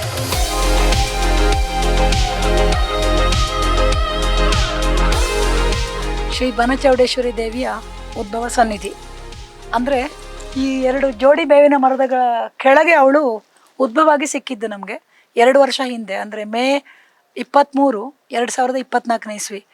ಇಲ್ಲಿ ನಮ್ಮ ಆಶ್ರಮಕ್ಕೆ ವಾಲಂಟಿಯರಾಗಿ ವರ್ಕ್ ಮಾಡೋಕ್ಕೆ ಒಬ್ಬರು ಶೈಲಜಾ ಅಂಥೇಳಿ ನಾನು ಪೇಪರ್ಲಿ ಕಾಲ್ಫಾರ್ ಮಾಡಿದ್ದೆ. ಅದನ್ನು ನೋಡಿ ಬಂದವರು. ಅವರಿಗೆ ಇಲ್ಲಿ ರಾತ್ರಿ ಕನ್ಸಲ್ಲಿ ಬಂದು ಹೇಳಿದ್ದವಳು, ನಾನು ಇಂಥ ಕಡೆ ಇದ್ದೀನಿ, ನನಗೆ ಪೂಜೆ ಆಗ್ತಿಲ್ಲ ಅಂತ. ತುಂಬ ವರ್ಷಗಳ ಹಿಂದಿಂದನೇ ಇಲ್ಲಿರೋ ಆಶ್ರಮದಲ್ಲಿರೋ ಅಜ್ಜಿಗೆ, ಇಲ್ಲಿರೋ ಸುಮಾರು ಜನಕ್ಕೆಲ್ಲ ರಾತ್ರಿ ಗೆಜ್ಜೆ ಸೌಂಡು ಆ ಥರ ಇಲ್ಲಿ ದೇವಿಯ ಸಂಚಾರ ಇದೆ ಅಂತ ಅನುಭವ ಆಗ್ತಿತ್ತಂತೆ. ಅವರಷ್ಟು ಹೇಳ್ತಾ ಇದ್ರು, ನಾನು ಅದನ್ನು ಕಿವಿಗೆ ಗಮನಕ್ಕೆ ತಗೊಳ್ಳಿಲ್ಲ. ಸೊ ಇದು ಶೈಲಜಾ ಅವರು ಬಂದಾಗ ನನಗೆ ಮರುದಿನ ಫೋನ್ ಮಾಡಿ ಹೇಳಿದ್ರು, ಬ್ರಾಹ್ಮಿ ಮುಹೂರ್ತದಲ್ಲಿ ಕನ್ಸಲ್ಲಿ ಬಂದಿದ್ದವಳು ಮೇ 22ನೇ ತಾರೀಕು 3 ಗಂಟೆಗೆ. ಆ ದಿನ ಸಂಜೆ ನನ್ನನ್ನು ಕೂರಿಸ್ಕೊಂಡು ಹೇಳಿದ್ರು, ನಾನೊಂದು ವಿಷಯ ಹೇಳ್ತೀನಿ, ನೀವು ನಂಬ್ತೀರೋ ಬಿಡ್ತೀರೋ ಅಂತ. ನಂಬ್ತೀನಿ ಹೇಳಿ ಅಂತಂದೆ. ಅವು ಕೂರಿಸ್ಕೊಂಡು ಮೈ ಮೇಲೆ ಆವೇಶ ಬಂದಾಗ ಹೇಳಕ್ಕೆ ಶುರು ಮಾಡಿದ್ರು, ಈ ಥರ ಇಂಥ ಕಡೆ ಇದ್ದೀನಿ ಅಂತ ಹೇಳ್ತಾ ಇದ್ದಾಳೆ. ಯಾರು ಅವಳು ಅಂತ ಕೇಳಿದೆ. ನಾನು ಬನಚೌಡೇಶ್ವರಿ ಅಂತ ಹೇಳ್ತಾ ಇದ್ದಾಳೆ ಅವಳು. ಹಾಗೆ ಮತ್ತೆ ಅವ್ರು ಹೇಳಿ ಅವ್ರಿಗೆ ಒಂಥರ ಪ್ರೇರಣೆ ಆಗ್ತಾ ಇತ್ತು ಮನಸ್ಸಲ್ಲಿ ಹೀಗೀಗೆ ಅಂತ. ಹಾಗೆ ಬೆಳಗ್ಗೆ ನೀವು ಒಂದು ಕಡೆ ನಾನು ಹೇಳ್ತೀನಿ, ಅಲ್ಲಿ ಅಗಿಬೇಕು, ಅಲ್ಲಿ ಏನೋ ಒಂದು ಸಿಗುತ್ತೆ, ಅದನ್ನು ಪೂಜೆ ಮಾಡಬೇಕು. ನನಗೆ ಏನು ತಲೆಬಿಡ ಅರ್ಥ ಆಗಲಿಲ್ಲ. ಹಾಗೆ ಮರುದಿನ ಬೆಳಗ್ಗೆ ಬೇಗ ಅಂದರೆ ಒಂದು 4-5 ಗಂಟೆಗೆಲ್ಲ ಎದ್ದು ಸ್ನಾನ ಮಾಡ್ಕೊಂಡು ಬಂದ್ವಿ. ಅವರು ತುಂಬ ಅಂದರೆ ಬಾಡಿ ದಪ್ಪ ಇದ್ದಾರೆ ಅವರು, ಅವ್ರಿಗೆ ನಡೆಯೋಕ್ಕೆ ಕೂಡ ಸರಿಯಾಗಿ ಆಗಲ್ಲ. ನಮ್ಮ ಅಲ್ಲಿ ಓಲ್ಡ್ ಏಜ್ ಹೋಮು ವಿಶ್ರಾಂತಿಧಾಮ ಕಟ್ಟಡದಲ್ಲಿ ಒಂದು ರೂಮಲ್ಲಿ ಒಂದು 3 ತಿಂಗಳು ವಾಸ ಇದ್ರಿ. ಇಲ್ಲಿ HSR ಲೇಔಟಲ್ಲಿ ಅವ್ರ ಮನೆ. ಅವ್ರ ಮಗಳು ಸಾಫ್ಟ್ವೇರ್ ಅಲ್ಲಿ ಒಳ್ಳೆ ಪೋಸ್ಟಲ್ಲಿ ಇದ್ದಾರೆ, ಅಳಿಯನೂ ಸಾಫ್ಟ್ವೇರ್ ಇಂಜಿನಿಯರು. HSR ಲೇಔಟಲ್ಲಿ ಮನೆ ಇರೋದು. ಅವರು ಇಲ್ಲಿ ಬಂದು ಅವರ ಮೂಲಕ ಇವಳು ನನಗೆ ಪ್ರಕಟಕ್ಕೆ ಸಿಗೋಂಗಾಯ್ತು. ಮರುದಿನ ಬೆಳಗ್ಗೆ ಅವ್ರು ಹೇಳಿದ್ರು. ಆಮೇಲೆ ಇಲ್ಲೆಲ್ಲ ಕಾಡು ಪೂರ್ತಿ ಗಿಡ ಗಂಟಿ ಬೆಳೆದಿತ್ತು. ಇದನ್ನು ನಾವು ನಮ್ಮಲ್ಲಿ ಈಗ ಕೆಲಸ ಮಾಡ್ತಾ ಇದ್ದಾರೆ, ಗೋಶಾಲೆ ನೋಡ್ಕೊಳ್ಳೋರು ಮಂಜು ಅಂತ, ಅವರೇ ಅಗದಿದ್ದು. ಸೊ ಈ ಮಧ್ಯದಲ್ಲಿ ಕ್ಲೀನ್ ಮಾಡಿದ್ದ ಅವರೇ, ಅಗದಿದ್ದು ನಾನು. ಅಗೀಕೆ ಒಂದು ಅಗಿತಾ ಇದ್ದಂಗೆ ಒಂದು ಟಣ್ ಅಂತ ಸೌಂಡ್ ಬಂತು. ಅವ್ರು ಮುಂಚೆನೇ ಹೇಳಿದ್ರು, ನೀವು ಅಗಿಬೇಕಾದ್ರೆ ಮೊದಲನೇದೇನು ಸಿಗುತ್ತೋ ಅದೇ ಅವಳು ಅಂತ. ನಾನು ಕಲ್ಲು ಅಂತ ಅಂದೆ. ಕಲ್ಲಲ್ಲ ಅದು, ಅವಳೇ ಅಂತ ಹೇಳ್ತಾ ಇದ್ದಾಳೆ. ನಾನೇ ಚೌಡೇಶ್ವರಿ ಅಂತ ಹೇಳ್ತಿದ್ದಾಳೆ ಅವಳು ಅಂತ ಹೇಳಿ ತೆಗೆದಾಗ ನೋಡಿ ಈ ಥರ ಪುಟ್ಟ ಒಂದು 3 ಇಂಚಿನ ಇದು ಕಲ್ಲು ಅವಳೇ ಅಂತ ಹೇಳ್ತಾ ಇದ್ದಾಳೆ. ತೆಗೆದು ಆಮೇಲೆ ಅದನ್ನೆಲ್ಲ ತೊಳೆದು ಬಿಟ್ಟು ಜಲದಿವಸ ನೀರಲ್ಲಿಟ್ಟು ಮಧ್ಯಾಹ್ನ ತನಕ ಆ ದಿನನೇ ಏನು ಪಂಚಾಮೃತ ಅಭಿಷೇಕ ಎಲ್ಲ ಮಾಡಿ ಬೆಳಗ್ಗಿಂದ ಮಧ್ಯಾಹ್ನ ತನಕ ಇಲ್ಲೇ ಆಗೋಯ್ತು ನನಗೆ. ಹಾಗೆ ಅವಳು ಅದು ನೋಡಿ ವಿಶೇಷ ಅಂದರೆ ಆ ದಿನ ಬುದ್ಧ ಪೂರ್ಣಿಮೆ, ನೀವು ಕ್ಯಾಲೆಂಡರ್ ನೋಡಿದ್ರೆ ಗೊತ್ತಾಗುತ್ತೆ. ಮೇ 23, 2024 ಬುದ್ಧ ಪೂರ್ಣಿಮೆ ದಿನ ಗುರುವಾರ ಅವಳು ಸಿಕ್ಕಿದ್ದು. ಅಂದರೆ ಪೌರ್ಣಮಿ ದೇವಿಗೆ ತುಂಬ ಶ್ರೇಷ್ಠ ಅಂತ ಹೇಳ್ತಾರೆ. ಆಮೇಲೆ ನಾನು ಪ್ರಶ್ನೆ ಕೇಳಿದೆ, ಈಗ ನಮಗೆ ಇಲ್ಲಿ ಮತ್ತಿಕೆರೆಯಲ್ಲಿ ಒಂದು ಚೌಡೇಶ್ವರಿಯ ಸನ್ನಿಧಿ ಇದೆ. 94, 95ರಿಂದನೇ ನನಗೆ ಚೌಡೇಶ್ವರಿ ನಂಟು ಒಡನಾಟ. ಆಮೇಲೆ ಉಜಿನಿ ಚೌಡೇಶ್ವರಿಗೂ ನಾನು ಭಾಳ ಸರ್ತಿ ಹೋಗಿದ್ದೀನಿ. ಇಲ್ಲಿ ನಮ್ಮ ಪ್ರೇಮ ಟೀಚರ್ ಅಂತ ವಾರ್ಡನ್ ಆಗಿ ಟೀಚರಾಗಿ ಕೆಲಸ ಮಾಡ್ತಾ ಇದ್ದಾರೆ, ಅವ್ರ ಊರು ಉಜ್ಜಿನಿ. ಅದರಿಂದ ನನಗೆ ಉಜಿನಿ ಚೌಡೇಶ್ವರಿ ಸಂಪರ್ಕ. ಹಾಗೆ ತುಂಬ ಚೌಡೇಶ್ವರಿ ಇದಕ್ಕೆಲ್ಲ ನಾನು ಹೋಗಿದ್ದೀನಿ. ಆದರೆ ನನಗೆ ಅವಳು ಈ ಥರ ಈ ನಮ್ಮ ಜಾಗದಲ್ಲೇ ಇದ್ದಾಳೆ, ಪ್ರಕಟ ಆಗ್ತಾಳೆ ಅಂತ ಖಂಡಿತ ಗೊತ್ತಿರಲಿಲ್ಲ. ಆಮೇಲೆ ಇಲ್ಲಿ ಕುಂಬಳಗೋಡಲ್ಲಿ ಒಬ್ಬರು ಜ್ಯೋತಿಷ್ಯ ಹೇಳೋರು ಇದ್ದಾರೆ, ಅವರು ಮೂಲ ಚೌಡೇಶ್ವರಿ ಅರ್ಚಕರಾಗಿದ್ದವರು. ಅವ್ರಿಗೆ ಫೋನ್ ಮಾಡಿ ಹೇಳಿದೆ ನಾನು, ಹೀಗೆ ನೋಡಲಿಕ್ಕೆ ಗಣೇಶನ್ ಥರ ಇದೆ ಅಂತ. ಇಲ್ಲ, ಅವ್ರ ಪ್ರಶ್ನೆ ನೋಡಿ ತಕ್ಷಣ ಆ ಸಮಯದಲ್ಲಿ ಪ್ರಶ್ನೆ ಹೇಳ್ತಾರೆ, ಇಲ್ಲ ಅದು ಚೌಡೇಶ್ವರಿನೇ, ಗಣೇಶ ಅಲ್ಲ ಅಂದರು. ಮತ್ತು ಆ ದಿನ ಮರುದಿನ ಅವ್ರನ್ನ ಕರೆಸ್ಕೊಂಡೆ ನಾನು ಇಲ್ಲಿಗೆ. ಕರೆಸಿ ಇದು ಸಂಜೆ ಒಂದು ಗೋಧುಳಿ ಮುಹೂರ್ತದಲ್ಲಿ ಅವ್ರ ಜೊತೆನೇ ಜೋರಾಗಿ ಮಳೆ ಬಂತು. ಪ್ರಶ್ನೆ ಇಟ್ಟಾಗ ಏನು ಕಾಣ್ತು ಅಂದರೆ 400 ವರ್ಷಗಳ ಇತಿಹಾಸ ಇದೆ ಈ ಜಾಗದಲ್ಲಿ ಚೌಡೇಶ್ವರಿಗೆ. ಹಾಗಾಗಿ ಅವಳು ನಿಮ್ಮ ಕೈಗೆ ಸಿಕ್ಕಿರೋದು. ಈಗ ಅವಳಿಗೆ ನಿತ್ಯ ಪೂಜೆ ಎಲ್ಲ ಹೀಗೆ ಮಾಡ್ತಾ ಇದ್ದರೆ ಒಳ್ಳೆಯದಾಗುತ್ತೆ ಅಂತ ಬಂತು. ಅವರು ಶೈಲಜಾ ಅವರು ಹೇಳಿದಾಗಲೂ ಹೇಳಿದರು, 48 ದಿನ ನೀವೇ ಪೂಜೆ ಮಾಡಬೇಕು, ಮುಂದೆ ಎಲ್ಲ ಒಳ್ಳೆಯದಾಗುತ್ತೆ. ನಿಮ್ಮ ಆಶ್ರಮಕ್ಕೆ ಜನ ಬರದೇ ಇದ್ದರೂ ಮುಂದೆ ಅವಳನ್ನು ನೋಡೋಕ್ಕೆ ಜನ ಬರ್ತಾರೆ, ಅವಳು ಬನಚೌಡೇಶ್ವರಿ ಅಂತ ಇಲ್ಲಿ ಪ್ರಸಿದ್ಧಿ ಆಗ್ತಾಳೆ, ಹೀಗೆಲ್ಲ ಹೇಳಿದ್ದಾರೆ ಅವರು. ಆ ಶೈಲಜಾ ಅನ್ನೋರಿಗೆ ಕೂಡ ಬಾಲ್ಯದಿಂದನೇ ಅವರಿಗೆ ಚೌಡೇಶ್ವರಿಯ ಒಂದು ಒಲವು ಇತ್ತಂತೆ ಚಿಕ್ಕ ವಯಸ್ಸಲ್ಲಿ. ಬಟ್ ಅವರು ತುಂಬ ಅದನ್ನು ತಡ್ಕೊಳ್ಳೋ ಶಕ್ತಿ ಇಲ್ಲ ಅಂದ್ಬಿಟ್ಟು ಆವಾಗ ಪುರೋಹಿತರು ಬೇಡ, ಅವಳ ಮೈ ಮೇಲೆ ಬರೋದು ಬೇಡ ಅಂತ ತಡೆ ಮಾಡಿದ್ರಂತೆ. ಚಿಕ್ಕ ವಯಸ್ಸಲ್ಲೇ ಅವ್ರಿಗೊಂದು ಕನಸಲ್ಲಿ ತೋಟ, ಮರ, ಗಿಡ ಎಲ್ಲ ಕಾಣ್ತಾ ಇತ್ತಂತೆ. ಇಲ್ಲಿ ಬಂದ ಮೇಲೆ ಅವ್ರು ಹೇಳಿದ್ರು, ನನಗೆ ಆವಾಗ ಕನಸಲ್ಲಿ ಕಂಡಿದ್ದು ಇದೇ ಅಂತ, ಇದೇ ಗಿಡ ಮರ, ಇದೇ ತೋಟ ಅಂತ. ಈಗ ನನಗೆ ಮನಸ್ಸಿಗೆ ಅದೇ ಅನ್ನಿಸ್ತಾ ಇದೆ ಅಂತ. ನೋಡಿ ಹೇಗೆ ಅಂತ. ಪವಾಡ ದೇವ್ರದ್ದು ಅಂದರೆ ಇದು ಒಂಥರ. ಯಾಕಂದರೆ ನನಗೆ ಒಂದು ಕಲ್ಪನೆನೂ ಇಲ್ಲ. ಮುನೇಶ್ವರ ಆದರೆ ಇಲ್ಲಿ ನಾವು ತಗೊಂಡಾಗಲೇ ಮುನೇಶ್ವರನ ಆರಾಧನೆ ನಡೀತಾ ಇತ್ತು, ನಾವು ಅದನ್ನು ಹಾಗೆ ಕಂಟಿನ್ಯೂ ಮಾಡ್ಕೊಂಡು ಬಂದ್ವಿ. ಚೌಡೇಶ್ವರಿಲಿ ಇದ್ದಾಳೆ, ಸಿಗ್ತಾಳೆ ಅನ್ನೋದು ಗೊತ್ತಿಲ್ಲ. ಅಷ್ಟೇ ಶಕ್ತಿ ಇಲ್ಲಿ ಗಣೇಶಂಗೂ ಇದೆಯಂತೆ. ಅವರು ಇಲ್ಲಿ ಕೂತು ಆ ದಿನ ಬೆಳಿಗ್ಗೆ ಇಲ್ಲಿ ಕೂತು ಚೇರ್ ಹಾಕೊಂಡು ಕೂತ್ಕೊಂಡು ಹೇಳಿದ್ರು, ಹೇಗೆ ಅಂದರೆ ನನ್ನ ಮುಂದೆ ಅಲ್ಲಿ ಕೆರೆ ಇದೆ, ನೀರಿನ ಕೆರೆ ಮುಂದೆ ಇರೋ ಜೋಡಿ ಬೇವಿನ ಮರದ ಕೆಳಗಡೆ ನಾನಿದ್ದೀನಿ ಅಂತ ಹೇಳ್ತಾ ಇದ್ದಾಳೆ. ನನ್ನ ಮುಂದೆ ಗೋಶಾಲೆ ಇದೆ, ನನ್ನ ಮುಂದೆ ಗಣೇಶ ಇದೆ ಅಂತ. ಇಲ್ಲಿ ಮುಂದೆ ಗೋಶಾಲೆ ಇದೆಯಲ್ಲ, ಅದರ ಬುಡದಲ್ಲಿ ಒಂದು ಎಕ್ಕದ ಗಿಡ ಇತ್ತು. ಅದು ಹೀಗೆ ಗಣೇಶನ ಸೊಂಡಿಲಿನ ಆಕಾರದಲ್ಲಿ ಬಗ್ಗಿತ್ತದು. ಅವರಿಗೆ ಅದು ಗಣೇಶನ ಥರನೇ ಕಾಣ್ತಾ ಇತ್ತಂತೆ ಇಲ್ಲಿ ಬಂದಾಗಿಲ್ಲ. ಅದು ಹಾಗೆ ಹೇಳಿದ್ದಾರೆ ನೋಡಿ ಅವರು. ಈಗ ಅದು ಕೆರೆ, ಈಗ ನಾನು ಆವಾಗ ತೋರಿಸ್ದೆ ಕೆರೆ, ಆ ಕೆರೆ ಮುಂದೆ ಇರೋ ಜೋಡಿ ಬೇವಿನ ಮರ ಅಂದರೆ ಇದೊಂದೇ ಇರೋದು, ಅದರ ಮಧ್ಯದಲ್ಲಿ ಸಿಕ್ಕಿದ್ದು ಅಗದಾಗ. ಹಾಗಾಗಿ ಇದು ಯಾವುದೂ ಕೂಡ ಪವಾಡ ಅಲ್ಲದೆ ಇನ್ನೇನು, ಯಾವುದೇ ಕಾರಣಕ್ಕೂ ನನಗೂ ಗೊತ್ತಿಲ್ಲ, ಇಲ್ಲಿರೋರಿಗೆ ಯಾರಿಗೂ ಗೊತ್ತಿಲ್ಲ, ಉದ್ದೇಶನೂ ಇಲ್ಲ. ಯಾಕಂದರೆ ಈಗಾಗಲೇ ನನಗೆ ನಾಗಬ್ರಹ್ಮನ ಅಲ್ಲಿ ಏನು ಪ್ರತಿಷ್ಠೆ ಮಾಡಿಸಿ ದೇವ್ರ ಪೂಜೆ ಮಾಡೋದಕ್ಕೆ ತುಂಬಾ ಅದನ್ನು ಮೇಂಟೈನ್ ಮಾಡೋದೊಂದು ಸಣ್ಣ ವಿಚಾರ ಅಲ್ಲ, ಅದೊಂದು ಮಾಡ್ತಾ ಇದ್ದೀನಿ. ಅದ್ರ ಜೊತೆಗೆ ಇಲ್ಲಿ ಚೌಡೇಶ್ವರಿ ಅಂದರೆ ಖಂಡಿತವಾಗಿ ನಾನು ಏನು ಇನ್ನೊಂದು ಮಾಡಬೇಕು ಅಂತ ಅಂದ್ಕೊಂಡಿಲ್ಲ. ಈಗ ಇದು ಸಿಕ್ಕಿರೋದು, ಹಾಗಾಗಿ ನನಗೆ ಇವಾಗ ಆ ಕಡೆ ಬಿಡಲಿಕ್ಕೂ ಅಲ್ಲ, ಸುಮ್ಮನಿರ್ಲಿಕ್ಕೂ ಅಲ್ಲ, ಈಗ ಮಾಡಲೇಬೇಕಾಗಿದೆ. ಇನ್ನು ಮುಂದೆ ಅವಳಿಗೆ ಇದು ಪಶ್ಚಿಮಾಭಿಮುಖ ಇದೆ. ಹಾಗಾಗಿ ಇತ್ತೀಚೆಗೆ ಬರೀ ನೆಲದಲ್ಲಿಟ್ಟು ಕೆಳಗಡೆ ಏನು ಮರದ ಮೇಲಿಟ್ಟು ನೆಲದಲ್ಲಿಟ್ಟು 1.5 ವರ್ಷ ಪೂಜೆ ಮಾಡಿದೆ. ಆಮೇಲೆ ಯಾಕೋ ಪೂಜೆ ಸರಿಯಾಗ್ತಾ ಇಲ್ಲ ಅಂತ ಬಂತು. ಮತ್ತು ಅವಳಿಗೆ ಯಾಲಕ್ಕಿ ಬಾಳೆಹಣ್ಣಿನ ನೈವೇದ್ಯನೇ ಬೇಕು ಅಂತ ಕಂಡಿದೆ. ಆಮೇಲೆ ಪ್ಯೂರ್ ಎಳ್ಳೆಣ್ಣೆ ಇದು ನೋಡಿ, ಇದು ಶುದ್ಧ ಕುಕ್ಕಿಂಗ್ ಗ್ರೇಡ್ ಎಳ್ಳೆಣ್ಣೆ. ಇದರಲ್ಲಿ ಯಾವುದೇ ರೀತಿಯ ಮಿಕ್ಸ್, ದೀಪದ ಎಣ್ಣೆ ಅಲ್ಲ, ಎಳ್ಳೆಣ್ಣೆ ಇದೇ ಬೇಕು ಅಂತ ಕಂಡಿದೆ. ಹಾಗೆ ಶುದ್ಧವಾದ ಎಳ್ಳೆಣ್ಣೆಲೇ ಅವ್ರಿಗೆ ದೀಪ ಉರಿಸ್ತಾ ಇದ್ದೀವಿ. ಆಮೇಲೆ ಯಾಲಕ್ಕಿ ಬಾಳೆಹಣ್ಣು, ಹಣ್ಣುಕಾಯಿ, ದಿನ ಬೆಲ್ಲದನ್ನ ನೈವೇದ್ಯ ಮಾಡ್ತಾ ಇದ್ದೀವಿ. ಹುಣ್ಣಿಮೆಗೆ ವಿಶೇಷ, ಶುಕ್ರವಾರ ಮಂಗಳವಾರ ವಿಶೇಷವಾಗಿ ತುಪ್ಪದ ಆರತಿನೂ ಮಾಡ್ತಾ ಇದ್ದೀವಿ ನೈವೇದ್ಯ ಜೊತೆಗೆ. ಆಮೇಲೆ ಪ್ರತಿ ಸಂಕ್ರಾಂತಿಗೆ ಅವಳಿಗೆ ಪಂಚಾಮೃತ ಅಭಿಷೇಕ ತಿಂಗಳಿಗೊಮ್ಮೆ. ಅದು ಪ್ರಶ್ನೆಯಲ್ಲಿ ಕೇಳಿದಾಗ ಹಾಗೆ ಮಾಡಬೇಕು ಅಂತ ಕಂಡು ಬಂತು. ಅದೇ ಪ್ರಕಾರ ಏನು ಸಂಕ್ರಾಂತಿಗೆ ಪಂಚಾಮೃತ ಅಭಿಷೇಕ ಮತ್ತು ಹಣ್ಣುಕಾಯಿ ನೈವೇದ್ಯ ಪೂಜೆ ಮಾಡ್ತಾ ಇದ್ದೀವಿ. ಹಾಗೆ ಇಲ್ಲಿ ಕೂಡ ವಿಶೇಷ ಅಂದರೆ ನಮ್ಮಲ್ಲಿ ಕೆಲಸ ಮಾಡೋ ಕೆಲವರು ಏನೇನೋ ಅವ್ರಿಗೆ ಬೇಕಾದನ್ನು ಹರಿಸ್ಕೊಂಡಿದ್ದಾರೆ. ಅವರೊಬ್ಬ ಮಗ ICUನಲ್ಲಿದ್ದ, ಹರಿಸ್ಕೊಂಡು ಕೂಡಲೇ ಹುಷಾರಾದಂತೆ ಅವ್ರು ಹೇಳ್ತಾರೆ. ಇನ್ನೊಂದು ನಮ್ಮಲ್ಲಿ ಕೆಲಸ ಮಾಡೋ ಲೇಡಿ ತಂಗಿ ಮಗು ಹುಷಾರಿಲ್ದಂಗೆ ಆಯ್ತಂತೆ. ಏನು ಮಾಡಿದ್ರು ಡಾಕ್ಟ್ರು ಮೆಡಿಸಿನ್ ಗುಣ ಆಗಲಿಲ್ಲ. ಮತ್ತೆ ಕಾಯಿ ಸಕ್ಕರೆ ಕೊಡ್ತೀನಿ ಅಂತ ಅಂದ್ಕೊಂಡ್ಲಂತೆ ಆಕೆ. ಮರುದಿನನೇ ಪವಾಡ ಸದೃಶವಾಗಿ ಹುಷಾರಾಗಿದೆ. ಈ ಥರ ಇನ್ನೊಂದು 3-4 ಇದಾಗಿದೆ. ನಮ್ಮಲ್ಲಿ ಕೆಲಸ ಮಾಡ್ತಿರೋ ಒಬ್ಬ ಡ್ರೈವರು, ಆತಂಗೆ ನಾಗಬ್ರಹ್ಮನಲ್ಲೂ ಪ್ರಾರ್ಥನೆ ಮಾಡ್ಕೊಂಡಿದ್ದೀವಿ, ಇಲ್ಲೂ ಒಂಥರ ಬದುಕಿದ್ದೇ ಪವಾಡ. ಅದು ಕೂಡ ನಾಗಬ್ರಹ್ಮಂದು ಮತ್ತು ಚೌಡೇಶ್ವರಿಯ ಪ್ರಾರ್ಥನೆ ಅನುಗ್ರಹದಿಂದ ಆಗಿರೋದು. ಹಾಗೆ ನಮ್ಮಲ್ಲಿ ಇರೋರಿಗೆ ಇದೆಲ್ಲೂ ಪ್ರಚಾರ ಮಾಡಲಿಲ್ಲ ಹೊರಗಡೆಯವ್ರಿಗೆ. ಹೊರಗಡೆ ಜನನೂ ಯಾರು ಜಾಸ್ತಿ ಬರಲ್ಲ. ನಮ್ಮ ಆಶ್ರಮದವರು ಯಾರ್ಯಾರು ನಮ್ಮ ದಾನಿಗಳ ವಿಸಿಟರ್ಸ್ ಬರ್ತಾರೆ ಅವರೆಲ್ಲ ಬಂದು ಕೈ ಮುಕ್ಕೊಂಡು ಹೋಗ್ತಾ ಇದ್ದಾರೆ. ಹಾಗಾಗಿ ಇನ್ನೂ ಇದು ನೋಡಿ ಪಶ್ಚಿಮಾಭಿಮುಖವಾಗಿದೆ. ಈಗ ಒಂದು 3-4 ತಿಂಗಳ ಹಿಂದೆ ನಾನು ಕಲ್ಲಿಂದ ಗುಡಿ, ಅದು ಕೂಡ ಬರೀ ಮಂಟಪ ಚಿಕ್ಕದಾಗಿ, ಕೆಳಗೆ ಕಷ್ಟ ಆಗುತ್ತೆ ಮಳೆಯಲ್ಲಿ ಮೇಂಟೈನ್ ಮಾಡೋಕ್ಕೆ ಅಂತ ಹೇಳ್ಬಿಟ್ಟು ಮಾಡೋಕ್ಕೆ ಹೊರಟಿದ್ದು. ಹಾಗೆ ಸಣ್ಣ ಪಾಣಿಪೀಠ ಅವರೇ ಆಶ್ಚರ್ಯ ಪಡ್ತಾ ಇದ್ದಾರೆ ಶಿಲ್ಪಿ. ಅಂದರೆ 3-4 ದಿವಸದಲ್ಲಿ ರೆಡಿ ಮಾಡಿದ್ದಾರೆ ಇದನ್ನು. ಕ್ರೇನಲ್ಲಿ ತಂದು ಈ ಥರ ಫಿಕ್ಸ್ ಮಾಡಿದ್ದು. ಮಂಟಪದ ಬದಲು ಒಂದು ಗುಡಿ ರೂಪನೇ ಆಗಲಿ ಅಂತ ಹೇಳಿದೆ ನಾನು. ಹಾಗಾಗಿ ಇದು ಎಲ್ಲ ಸಾದರ್ ಪತ್ತರ ಅಂತ ಹೇಳ್ತಾರಲ್ಲ, ಆ ಸಾದ್ರಹಳ್ಳಿ ಕಲ್ಲು ಅಂತ, ಆ ಕಲ್ಲಲ್ಲಿ ಮಾಡಿದಂಥದ್ದು ಇದು ಗುಡಿ. ಹಾಗಾಗಿ ಇನ್ನು ಇದು ಪಶ್ಚಿಮಾಭಿಮುಖ ಇದೆ. ಅವಳು ಹೇಗೆ ಸಿಕ್ಕಿದಾಳೋ ಹಾಗೆ, ಅದಕ್ಕೆ ಮೂಲ ಸನ್ನಿಧಿ ಅಂತ ಹೇಳಿ. ಇನ್ನು ಆ ಕಡೆ ಜಾಗ ಇದೆಯಲ್ಲ, ಅಲ್ಲಿ ಪೂರ್ವಕ್ಕೆ ಅವಳಿಗೆ ಒಂದು ನಿಜವಾದ ದೇವಸ್ಥಾನ ಮಾಡಬೇಕಾಗಿದೆ. ಮುಂದೆ ಚೌಡೇಶ್ವರಿಯ ವಿಗ್ರಹ ಮಾಡಿ ಶಾಸ್ತ್ರೋಕ್ತ ಪೂಜೆ. ಈಗ ಇಲ್ಲಿ ನಾವು ನಮ್ಮ ಮಕ್ಕಳು, ನಮ್ಮ ಸಿಬ್ಬಂದಿಗಳು, ನಾವೇ ಪೂಜೆ ಮಾಡ್ಕೋತಾ ಇದ್ದೀವಿ. ಇಲ್ಲಿ ಪುರೋಹಿತರು ಯಾರು ಪೂಜೆಗೆ ಇಟ್ಟಿಲ್ಲ. ಹಾಗಾಗಿ ಶಾಸ್ತ್ರೋಕ್ತ ಪ್ರತಿಷ್ಠೆ ಅಲ್ಲ, ಹಾಗೆ ಅವಳನ್ನು ಹೇಗಿದ್ದಾಳೋ ಹಾಗೆ ಪ್ರತಿಷ್ಠೆ ಮಾಡಿ ಪೂಜೆ ಮಾಡ್ತಾ ಇರೋದು. ನಮ್ಮ ಮನೆಗಳಲ್ಲೆಲ್ಲ ಪೂಜೆ ಮಾಡ್ತೀವಲ್ಲ ಆ ಥರ. ಇನ್ನು ಗುಡಿ ಆಗಬೇಕು ಆ ಕಡೆ, ಅದಕ್ಕೆಲ್ಲ ತುಂಬ ಖರ್ಚಿದೆ. ಮುಂದಕ್ಕೆ ಅವಳು ಮಾಡಿಸ್ಕೋತಾಳೆ. ಅದಕ್ಕೆ ನನಗೂ ಇವಾಗ ಎಲ್ಲನೂ ಮೇಂಟೈನ್ ಮಾಡಲಿಕ್ಕೆ ಒಟ್ಟೊಟ್ಟಿಗೆ ಭಾಳ ಕಷ್ಟ. ಹಾಗಾಗಿ ನಿಧಾನಕ್ಕಾಗಲಿ ಅಂತ ಅಂದ್ಕೊಂಡಿದ್ದೀನಿ. ಅಲ್ಲಿ ತನಕ ಅವಳೀಗ ಖುಷಿಯಾಗಿದ್ದಾಳೆ ನಮ್ಮ ಪೂಜೆಯಿಂದ ಅಂತ. ಯಾಕಂದರೆ ಪ್ರಶ್ನೆಯಲ್ಲೂ ಹಾಗೆ ಬಂದಿದೆ, ಖುಷಿ ಇದೆ ಚೌಡೇಶ್ವರಿಗೆ ಅಂತ. ಮುಂದಕ್ಕೆ ಯೋಜನೆ ಇದೆ, ವಿಗ್ರಹ ಮಾಡಿ ಪೂಜೆ ಮಾಡಬೇಕು ಅಂತೇಳಿ. ಇದಿಷ್ಟು ಬನ ಚೌಡೇಶ್ವರಿಯ ಮಹಿಮೆ. ನೀವು ಬಂದು ನೋಡಿ, ಚೌಡೇಶ್ವರಿ ದರ್ಶನ ಪಡೀರಿ. ಎಲ್ರಿಗೂ ಒಳ್ಳೆಯದಾಗಲಿ.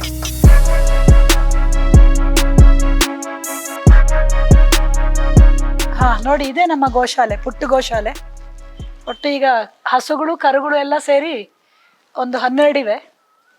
ಇದು ಮಲ್ನಾಡು ಗಿಡ್ಡ, ಜಾಸ್ತಿ ಇರೋದೆಲ್ಲ ಮಲ್ನಾಡು ಗಿಡ್ಡ. ನಮ್ಮ ಊರಿನ ಕಡೆ, ನಮ್ಮೂರು ಮತ್ತು ಮಲೆನಾಡು ಆ ಕಡೆ ಉತ್ತರ ಕನ್ನಡ ಎಲ್ಲ ಇದು ಜಾಸ್ತಿ ವಿಶೇಷವಾದ್ದು. ಅಂದರೆ ತುಂಬ ಸಾಕ್ಲಿಕ್ಕೂ ನಮಗೆ ಸುಲಭ. ಆಮೇಲೆ ಏನು ಹೇಳ್ತಾರಲ್ಲ, ಅವು ತುಂಬ ಇದಾಗಿ ವರ್ತನೆ ಮಾಡಲ್ಲ, ಅಂದರೆ ಸುಲಭ ಆಗುತ್ತೆ ನೋಡಿ. ಇವಾಗ ಹೀಗೆ ಮುಟ್ಟಿದ್ರೂ ಸ್ವಲ್ಪ ಭಯ, ಇದಕ್ಕೆ ಮುಟ್ಸ್ಕೊಳ್ಳಲ್ಲ, ಆದರೆ ಅವೇ ಹೆದರ್ತವೆ ನಮ್ಮನ್ನು ಕಂಡ್ರೆ. ಗಿಡ್ಡ ತಳಿ ನೋಡೋಕ್ಕೂ ಮುದ್ದಾಗಿರುತ್ತೆ ನೋಡಿ. ಮುಟ್ಟಿದ್ರೆ ಇದಕ್ಕೆ ಲಕ್ಷ್ಮಿ ಅಂತ, ಇದಕ್ಕೆ ಪಾರ್ವತಿ ಅಂತ ಹೆಸರು. ಇದು ಲಕ್ಷ್ಮಿ. ಇದು ಸ್ವಲ್ಪ ಏಜ್ ಆಗಿದೆ ಇದಕ್ಕೆ. ಇದರ ಕರು ಅಲ್ಲಿದೆ ನೋಡಿ, ಚೌಡೇಶ್ವರಿ ಅಲ್ಲ ಸೋಮೇಶ್ವರಿ ಅಂತ. ಇದಕ್ಕೆ ಕಪಿಲೆ ಅಂತ. ಗೋಪೂಜೆಗೆ ತಗೊಂಡು ಹೋಗ್ತಿದ್ದೀವಿ ಇದನ್ನು, ಹೊರಗಡೆ ಎಲ್ಲಾದರೂ ಹೋದರೆ ಅಪರೂಪಕ್ಕೆ. ನೋಡಿ, ಇದು ಸೋಮೇಶ್ವರಿ, ಸೋಮವಾರ ಹುಟ್ಟಿರೋದು ಇದು. ಅದು ಲಕ್ಷ್ಮಿಯ ಮಗಳಿದು, ಸೋಮೇಶ್ವರಿ ಅಂತ ನೋಡಿ. ಸೋಮೇಶ್ವರಿ ಇದೆಲ್ಲ ಕೆಲವು ಹಸುಗಳಿಗೆ ಮುಡ್ಸ್ಕೋತವೆ, ಚಿಕ್ಕ ಕರುವಿಂದನೇ ಅಭ್ಯಾಸ ಆಗಿದೆಯಲ್ಲ ಹಾಗಾಗಿ. ಇವೆರಡು, ಇದು ಅದರ ಮಗ. ಇದಕ್ಕೆ ರಾಮ ಅಂತ ಹೆಸರು, ಅದು ಆಂಜನೇಯ, ರಾಮಾಂಜನೇಯ ಅಂತ ಹೆಸರಿಟ್ಟಿದ್ದೀವಿ. ಒಂದು 5 ದಿನದ ಗ್ಯಾಪ್ ಅಷ್ಟೇ, ಒಂದು 5 ತಿಂಗಳಾಯ್ತು ಇದಕ್ಕೆ. ಇದು ಆಂಜನೇಯ. ಇದು ಕಪಿಲೆ ಅಂತ, ಕಪ್ಪು ಹಸು ಇದೆಯಲ್ಲ ಅದರ ಕರು, 5 ತಿಂಗಳು. ಇನ್ನೊಂದು ಹೋರಿ ಅಲ್ಲಿದೆ, ಇನ್ನೊಂದು ಕರು ಆ ಕಡೆ ಇದೆ. ಇದು ನಾವೊಂದು 4 ವರ್ಷ ಆಯಿತು ಗೋಶಾಲೆ ಪ್ರಾರಂಭ ಮಾಡಿ. ಹಸುಗಳು ಯಾರೋ ಮಠದವರ ಕಡೆಯಿಂದ ನಮಗೆ ಬಂದಿದ್ದು. ಇದು ಶಿವ ಅಂತ, ಇದಕ್ಕೆ 2 ವರ್ಷ. ಇದು ಅದು ಪಾರ್ವತಿಯ ಮಗ. ಇದು ನೋಡಿ ಎಷ್ಟು ಚೆನ್ನಾಗಿದೆ, ಎಷ್ಟು ಚೆನ್ನಾಗಿ ಸಾಕಿದ್ದೀವಿ ಇದನ್ನು. ಏನಂದರೆ ನಾನು ಆವಾಗಲೇ ಹೇಳಿದೆ ಅಲ್ವಾ, ಹಸುಗಳಿಗೋಸ್ಕರ ನಾವು ಹಸಿರು ಹುಲ್ಲು 1 ಎಕರೆನಲ್ಲಿ ಈಗ ಹಸಿ ಹುಲ್ಲು ಹಾಕಿದ್ದೀವಿ ಅಂತ. ಆ ಕಡೆ ಒಣ ಹುಲ್ಲಿದೆ, ಒಣ ಹುಲ್ಲು ಮತ್ತು ಅದಕ್ಕೆ ಇದು ಹಿಂಡಿ ಬೂಸ ಎಲ್ಲ ಕೊಡ್ತೇವೆ, ಅಲ್ಲಿದೆ ನೋಡಿ, ಅದು ಕೊಡ್ತೀವಿ. ಆದರೆ ಸಾಕಾಗ್ತಾ ಇಲ್ಲ, ಹಸಿ ಹುಲ್ಲು ತಿನ್ನಂಗೆ ಅದಕ್ಕೆ ಆಗಲ್ಲ ಏನು ತಿಂದ್ರು. ಅದಕ್ಕೆ ಹಸಿ ಹುಲ್ಲಲ್ಲಿ ನೋಡಿ ಕಟ್ ಮಾಡಿ ಇಟ್ಟಿದ್ದೀವಿ. ಮೆಷಿನ್ ಇದೆ. ಇದು ಶಿವ ಅಂತ ನೋಡಿ, ಇದೇನು ಮಾಡಲ್ಲ. ಏನು ಶಿವ? ಹಾಂ, ಯಾಕೆ ನೋಡಿ, ಹಾಯಲ್ಲ, ಏನು ಮಾಡಲ್ಲ, ಪಾಪದ್ದು. ಖುಷಿ ಅನಿಸುತ್ತೆ ನಾನು ಈ ಗೋಶಾಲೆಗೆ ಬಂದರೆ. ಇಲ್ಲಿಗೆ ಬಂದರೆ ಒಂದಷ್ಟೊತ್ತು ಗೋಶಾಲೆಯಲ್ಲಿದ್ದರೆ ಸಮಯ ಹೋಗೋದೇ ಗೊತ್ತಾಗಲ್ಲ. ಯಾಕಂದರೆ ಅವುಗಳ ಜೊತೆ ಮುಖ ಪ್ರಾಣಿಗಳು ಒಂಥರ ಹೇಗೆ ಅವು ನೋಡೋದು ಸ್ಪಂದಿಸ್ತವೆ ಅಂತಂದರೆ, ನಮ್ದು ಏನೇ ಇದು ಬೇಸರ ಇದ್ದು ಮೈಂಡಲ್ಲಿ ಏನಾದರೂ ಸ್ಟ್ರೆಸ್ ಇದ್ದರೆ ಎಲ್ಲ ಇದ್ದರೂ ಅದ್ರ ಜೊತೆ ಒಡನಾಡ್ತಾ ಇದ್ದರೆ, ಮಾತಾಡ್ಸ್ಕೊಂಡಿದ್ರೆ ಎಲ್ಲ ಕಳೆದು ಹೋಗುತ್ತೆ. ಆಮೇಲೆ ಗೋಪೂಜೆ ಗೋಸೇವೆ ಮಾಡೋದು ಪುಣ್ಯಕರವಾದ್ದು ಅಂತ ನಾನು ಆವಾಗಲೇ ಹೇಳಿದ್ನಲ್ಲ. 33 ಕೋಟಿ ದೇವತೆಗಳನ್ನು ಪೂಜೆ ಮಾಡಿರೋ ಫಲ ಇದೆ ಹಸುಗಳ ಸೇವೆ ಮಾಡೋದ್ರಿಂದ. ಈಗ ನಾವು ಒಂದೊತ್ತು ಉಪವಾಸ ಇದ್ದರೆ ನಮ್ಗೆ ಊಟ ಬೇಕು ಅಂತ ಕೇಳ್ಕೊತೀವಿ, ಅಥವಾ ನಮಗೆ ಅಳ್ತೀವಿ ಅಥವಾ ಬೈತೀವಿ ಯಾರಿಗಾದರೂ. ಆದ್ರೆ ಪಾಪ ಅವು ಏನು ಮಾಡ್ತಾವೆ ಹೇಳಿ. ಹಾಗಾಗಿ ಅದ್ರದ್ದು ಹೊಟ್ಟೆ ತುಂಬಿದೆಯಾ ಅಂತೇಳಿ ನಾವೇ ಕೇಳ್ಕೊಂಡು ಅವಾಗವಾಗ ಅದಕ್ಕೆ ಕೊಡ್ಬೇಕು. ಎಷ್ಟು ಕೊಟ್ಟರು ತಿಂತಾವು ಅವು. ಆದರೆ ಒಂದು ಹಂತಕ್ಕೆ ಮ್ಯಾಕ್ಸಿಮಮ್ ಎಷ್ಟಾಗುತ್ತೋ ಅಷ್ಟು ಹೊಟ್ಟೆ ತುಂಬಿಸ್ತೀವಿ. ನೋಡಿ ಎಲ್ಲ ತಿಂದಿದ್ದು. ಏನು ಶಿವ, ಇನ್ನೂ ತಿಂತವೆ ಕೊಟ್ಟರೆ. ಇದು ತುಂಬ ಕಟ್ ಮಾಡಿ ಹಾಕ್ತೀವಿ ನೋಡಿ. ಇವತ್ತು ಬೆಳಗ್ಗೆ 2 ಸರ್ತಿ ಹುಲ್ಲು ಕೊಟ್ಟಿದ್ದೀವಿ. ಇನ್ನೀಗ ಮತ್ತೆ ಇನ್ನೊಮ್ಮೆ ಸಂಜೆ ಕಟ್ ಮಾಡ್ತಾರೆ. ಹಾಗೆ ಅದು ನೇಪಿಯರ್ ಅಂತ ಹೇಳಿದ್ನಲ್ಲ, ಕಟ್ ಮಾಡಿದಾಗೆ ಮತ್ತೆ ಬರ್ತಾ ಇರುತ್ತೆ ಗೊಬ್ಬರ ನೀರು ಕೊಟ್ಟರೆ. ನೋಡಿ ಇದು ಚೌಡೇಶ್ವರಿ. ಇದು ಇಲ್ಲಿ ನಾವು ಚೌಡೇಶ್ವರಿ, ಈಗ ಉದ್ಭವ ಚೌಡೇಶ್ವರಿಯ ಗುಡಿ ನೋಡಿದ್ವಲ್ವಾ. ಚೌಡೇಶ್ವರಿ ಸಿಕ್ಕಿ 1 ತಿಂಗಳಾಗಿ, ಹೆಚ್ಚು ಕಮ್ಮಿ 1 ತಿಂಗಳು ಅನಿಸುತ್ತೆ. ಜುಲೈನಲ್ಲ ಹುಟ್ಟಿರೋದು ಇದು. ಇದಕ್ಕೆ ಈ ಜೂನ್ ಜುಲೈ ಬಂದರೆ 2 ವರ್ಷ ಆಗುತ್ತೆ. ಯಾಕೆ ಚೌಡೇಶ್ವರಿ ಅಂದರೆ, ನಾನು ಚೌಡೇಶ್ವರಿಗೆ ಮಂಗಳಾರತಿ ಮಾಡಬೇಕಾದಾಗ ಇದು ಆವಾಗಲೇ ಹುಟ್ಟಿರೋದು, ಭಾನುವಾರ. ಹಾಗಾಗಿ ಶೈಲಜಾ ಮೇಡಮ್ ಅಂತ ಚೌಡೇಶ್ವರಿಯ ಬಗ್ಗೆ ನಮಗೆ ಕನ್ಸಲ್ಲಿ ಬಂದು ಹೇಳಿದ್ರಲ್ಲ, ಅವ್ರು ಹೇಳಿದ್ದು ಚೌಡೇಶ್ವರಿ ಅಂತ ಹೆಸರಿಡಿ ಅಂತ. ಹಾಗಾಗಿ ಚೌಡೇಶ್ವರಿಗೆ ಮಂಗಳಾರತಿ ಮಾಡೋಕೆ ಹುಟ್ಟಿದ್ದಕ್ಕೆ ಚೌಡೇಶ್ವರಿ ಅಂತ ಹೆಸರಿಟ್ಟಿದ್ವಿ ಇದಕ್ಕೆ. ನೋಡಿ ಇದು ಗೌರಿಯ ಮಗಳು. ಇದು ಹಳ್ಳಿಕಾರ ಅಂತ, ಹಳ್ಳಿಕಾರ ಜಾತಿ. ನೋಡಿ ಎಷ್ಟು ಮುದ್ದಾಗಿದೆ, ಚೆನ್ನಾಗಿದೆ, ಖುಷಿ ಅನ್ಸುತ್ತೆ ನನಗೆ. ಇದ್ರ ಜೊತೆ ಎಲ್ಲ ಮಾತಾಡ್ಸ್ಕೊಂಡೇ ಹೋಗೋದು.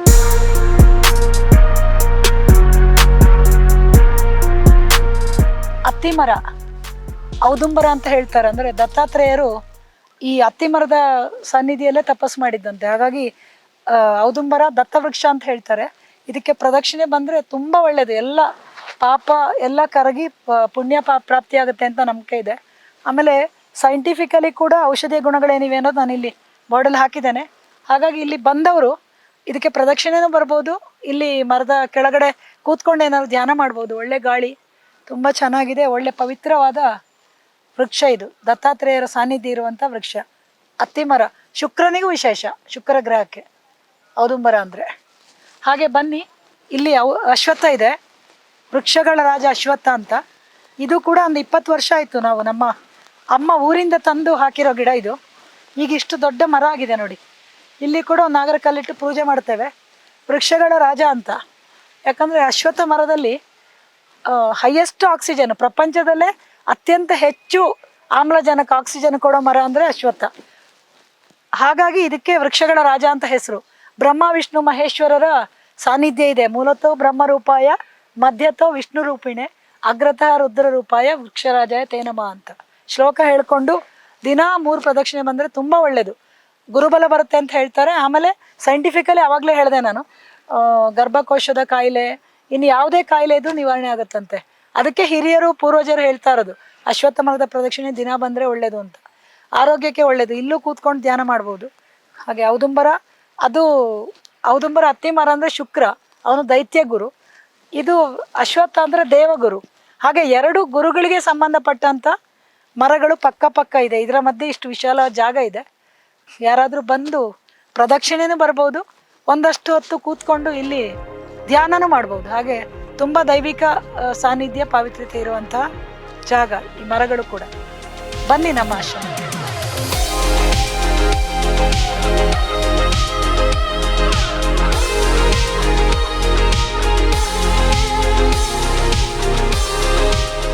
ನೋಡಿ ಇದು ಸೀತಾಫಲ ಗಿಡ. ಇಲ್ಲಿದೆಯಲ್ಲ, ಚಿಗುರಿದೆಯಲ್ಲ, ಸೀತಾಫಲ ತುಂಬಾ ಸಿಗುತ್ತೆ ನಮಗೆ. ಈ ತರ ಒಂದು 5 ಗಿಡಗಳಿವೆ. ಇಲ್ಲೊಂದಿದೆ, ಆಮೇಲೆ ಈ ಕಡೆ ಇದೆ, ಇಲ್ಲೊಂದು, ಅಲ್ಲಿವರೆಗಿದೆ. ಚೌಡೇಶ್ವರಿಯ ಗುಡಿ ಇದೆಯಲ್ಲ, ಅಲ್ಲಿವರೆಗೂ ಸಾಲಾಗಿದೆ 4-5 ಗಿಡಗಳು. ಎಲ್ಲ ಸೀತಾಫಲ ಗಿಡನೇ ಇದು. ಆಮೇಲೆ ಈಗ ಈ ಕಡೆ ಮರದ ಮುಂದೆ ಇದೆಯಲ್ಲ, ಅದು ರಾಮಫಲ ಗಿಡ. ಅಲ್ಲೊಂದು ರಾಮಫಲ ಗಿಡ ಇದೆ. ಅಶ್ವತ್ಥ ಮರದ ಹಿಂಭಾಗ ಆ ಕಡೆ ಒಂದಿದೆ.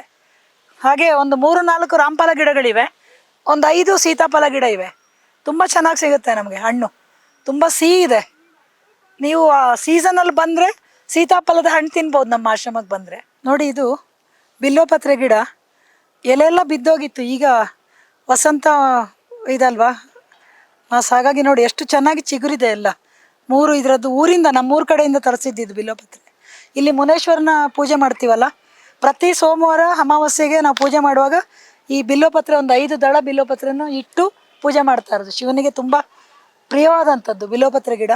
ಮತ್ತು ಇದು ನೆಲ್ಲಿಕಾಯಿ ಗಿಡ ಇದೆ ನೋಡಿ, ತುಂಬ ಹೂ ಬಿಟ್ಟಿದೆ ಈಗ. ಇದೊಂದು 7-8 ವರ್ಷ ಆಯ್ತು ಹಾಕಿ. ಒಂದೊಂದು ಕಾಯಿ ಬಿಡ್ತಾ ಇದೆ. ಹಾಗೆ ಇದು ಸೀಬೆ ಗಿಡ. ಸೀಬೆ ಸುಮಾರಿದೆ ನಮ್ಮಲ್ಲಿ, ಒಂದು 8-10 ಗಿಡ ಇದೆ. ಇದು KG ಗೋವಾ ಅಂತ ಹೈದರಾಬಾದಿಂದ ತರಿಸಿರೋದು. ಇಷ್ಟು ದಪ್ಪ ಆಗುತ್ತೆ. ಅದೇ ಆವಾಗ ನಾನು ಮುಂದೆ ಹಾಕಬೇಕು ಅಂತ ಹೇಳಿದ್ನಲ್ಲ, ತೈವಾನ್ ಸೀಬೆ, ಜಾಪನೀಸ್ ಎಲ್ಲ, ಆ ಲೆಕ್ಕದಲ್ಲೇ ಬರುತ್ತೆ. ಇದು ಇಷ್ಟು ದಪ್ಪ ಆಗುತ್ತೆ. ಆದರೆ ನಮ್ಮ ಮಕ್ಕಳು ಬಿಡಲ್ಲ ಮಾತ್ರ. ಒಂದಿಷ್ಟು ಆಗ್ತಿದ್ದಂಗೆ ಕದ್ದು ಕಿತ್ತು ತಿಂತಾರೆ. ಎದುರುಗಡೆ ನಮ್ಮದು ಆಶ್ರಮ, ಆಟ ಆಡೋ ಜಾಗ ಇದೆ, ಸ್ಕೂಲ್ ಇದೆ. ಹಾಗಾಗಿ ಅದು ಹೆಂಗೆ ಎಷ್ಟೇ ಜೋರು ಮಾಡಿದ್ರು ಕಣ್ ತಪ್ಪಿಸಿ ತಿನ್ಬಿಡ್ತಾರೆ ಮಕ್ಕಳು. ಇದೇ ಥರ ಅಲ್ಲೂ ಸೀಬೆ ಗಿಡ ಇದೆ, ದಾರಿಲೆಲ್ಲ ನೀವು ನೋಡಿದ್ದೀರಾ, ಹಾಗೆ ನೀವು ರುಚಿ ನೋಡಿದ್ದೀರಲ್ಲ ಸೀಬೆ ಗಿಡ, ಸೀಬೆ ಹಣ್ಣು ಚೆನ್ನಾಗಿದೆ ಅಲ್ವಾ. ಹಾಗೆ ಯಾವಾಗಾದ್ರು ಬಂದಾಗ ಸೀಬೆ ಹಣ್ಣಂತೂ ಯಾವಾಗಲೂ ಸಿಗುತ್ತೆ. ಯಾವಾಗ ನಮ್ಮ ಡೋನರ್ಸ್ ಯಾರು ಬಂದ್ರೂ ಒಂದು ಹಣ್ಣಾದರೂ ಅವ್ರಿಗೆ ತಿನ್ಲಿಕ್ಕೆ ಸಿಗುತ್ತೆ. ಹಾಗಾಗಿ ಚೆನ್ನಾಗಿದೆ ಇದು ತುಂಬ ಚೆನ್ನಾಗಿದೆ.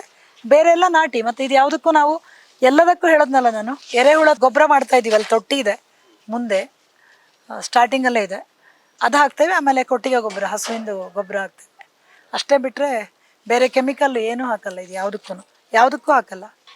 ಎಲ್ಲ ಹರ್ಬಲ್ಲೇ. ಅದು ಈವನ್ ಔಷಧಿಗಳು ತಂದರೂ ಕೂಡ ಬೇವಿನ ಎಣ್ಣೆ ಮತ್ತು ಗೋಮೂತ್ರ, ಆಮೇಲೆ ಇನ್ಯಾವುದೋ ಇದು ಬರುತ್ತೆ ಹರ್ಬಲ್ಲು, ಸಾವಯವ ಅಂಗಡಿಲಿ ಸಿಗುತ್ತೆ, ಅದನ್ನು ಮಿಕ್ಸ್ ಮಾಡಿ ಹಾಕ್ತೇವೆ.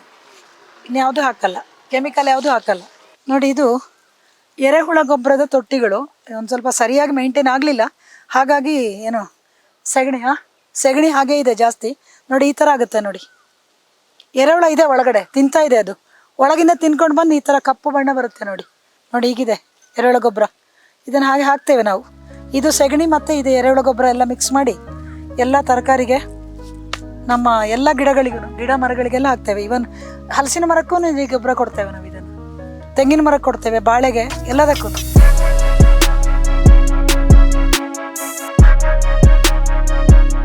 ಎಸ್ ಮೇಡಮ್, ಈಗೆಲ್ಲ ತಾವು ಬೆಳೆದು ಬಂದಂಥ ಹಾದಿಯಿಂದ ಹಿಡಿದು ನೀವೇನು ಅನ್ಕೊಂಡಿದ್ದೀರಾ ಆಲ್ಮೋಸ್ಟ್ ಎಲ್ಲ ಒಂದು ರೇಂಜಿಗೆ ಈಗ ರೀಚ್ ಆಗಿದ್ದೀರಾ.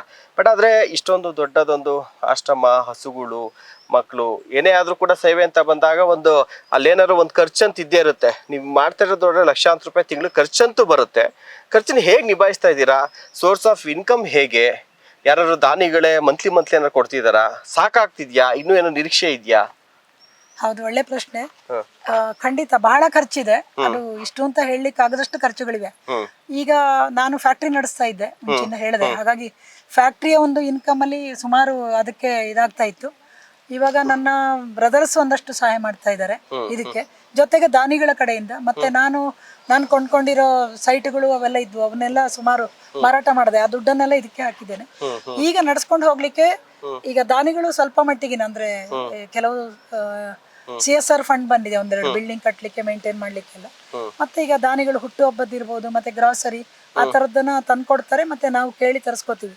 ಆದ್ರೆ ಇದು ನಮಗೆ ಒಂದು ಏನು ರೆಗ್ಯುಲರ್ ಆದ ಇನ್ಕಮ್ ಅಂತ ಹೇಳಿ ಇಲ್ಲ ಇವಾಗ. ಆಗ ನಡೆಸ್ಲಿಕ್ಕೆ ಸ್ವಲ್ಪ ಕಷ್ಟನೇ ಇದೆ.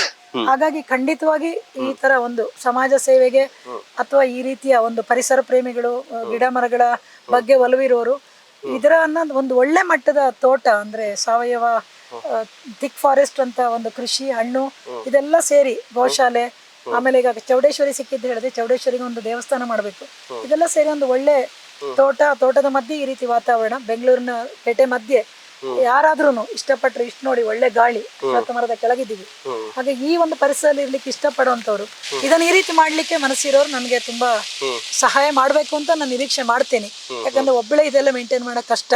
ನಮ್ದು ಟ್ರಸ್ಟ್ ಇದೆ, ATG ಇದೆ, 12A ಇದೆ, ಏನೇ ಇದ್ರು ರೆಗ್ಯುಲರ್ ಇನ್ಕಮ್ ಅಂತ ಬರ್ಬೇಕು. ಹಾಗೆ ಬಂದ್ರೆ ಮಾತ್ರ ಮಾಡ್ಲಿಕ್ಕೆ ಸಾಧ್ಯ.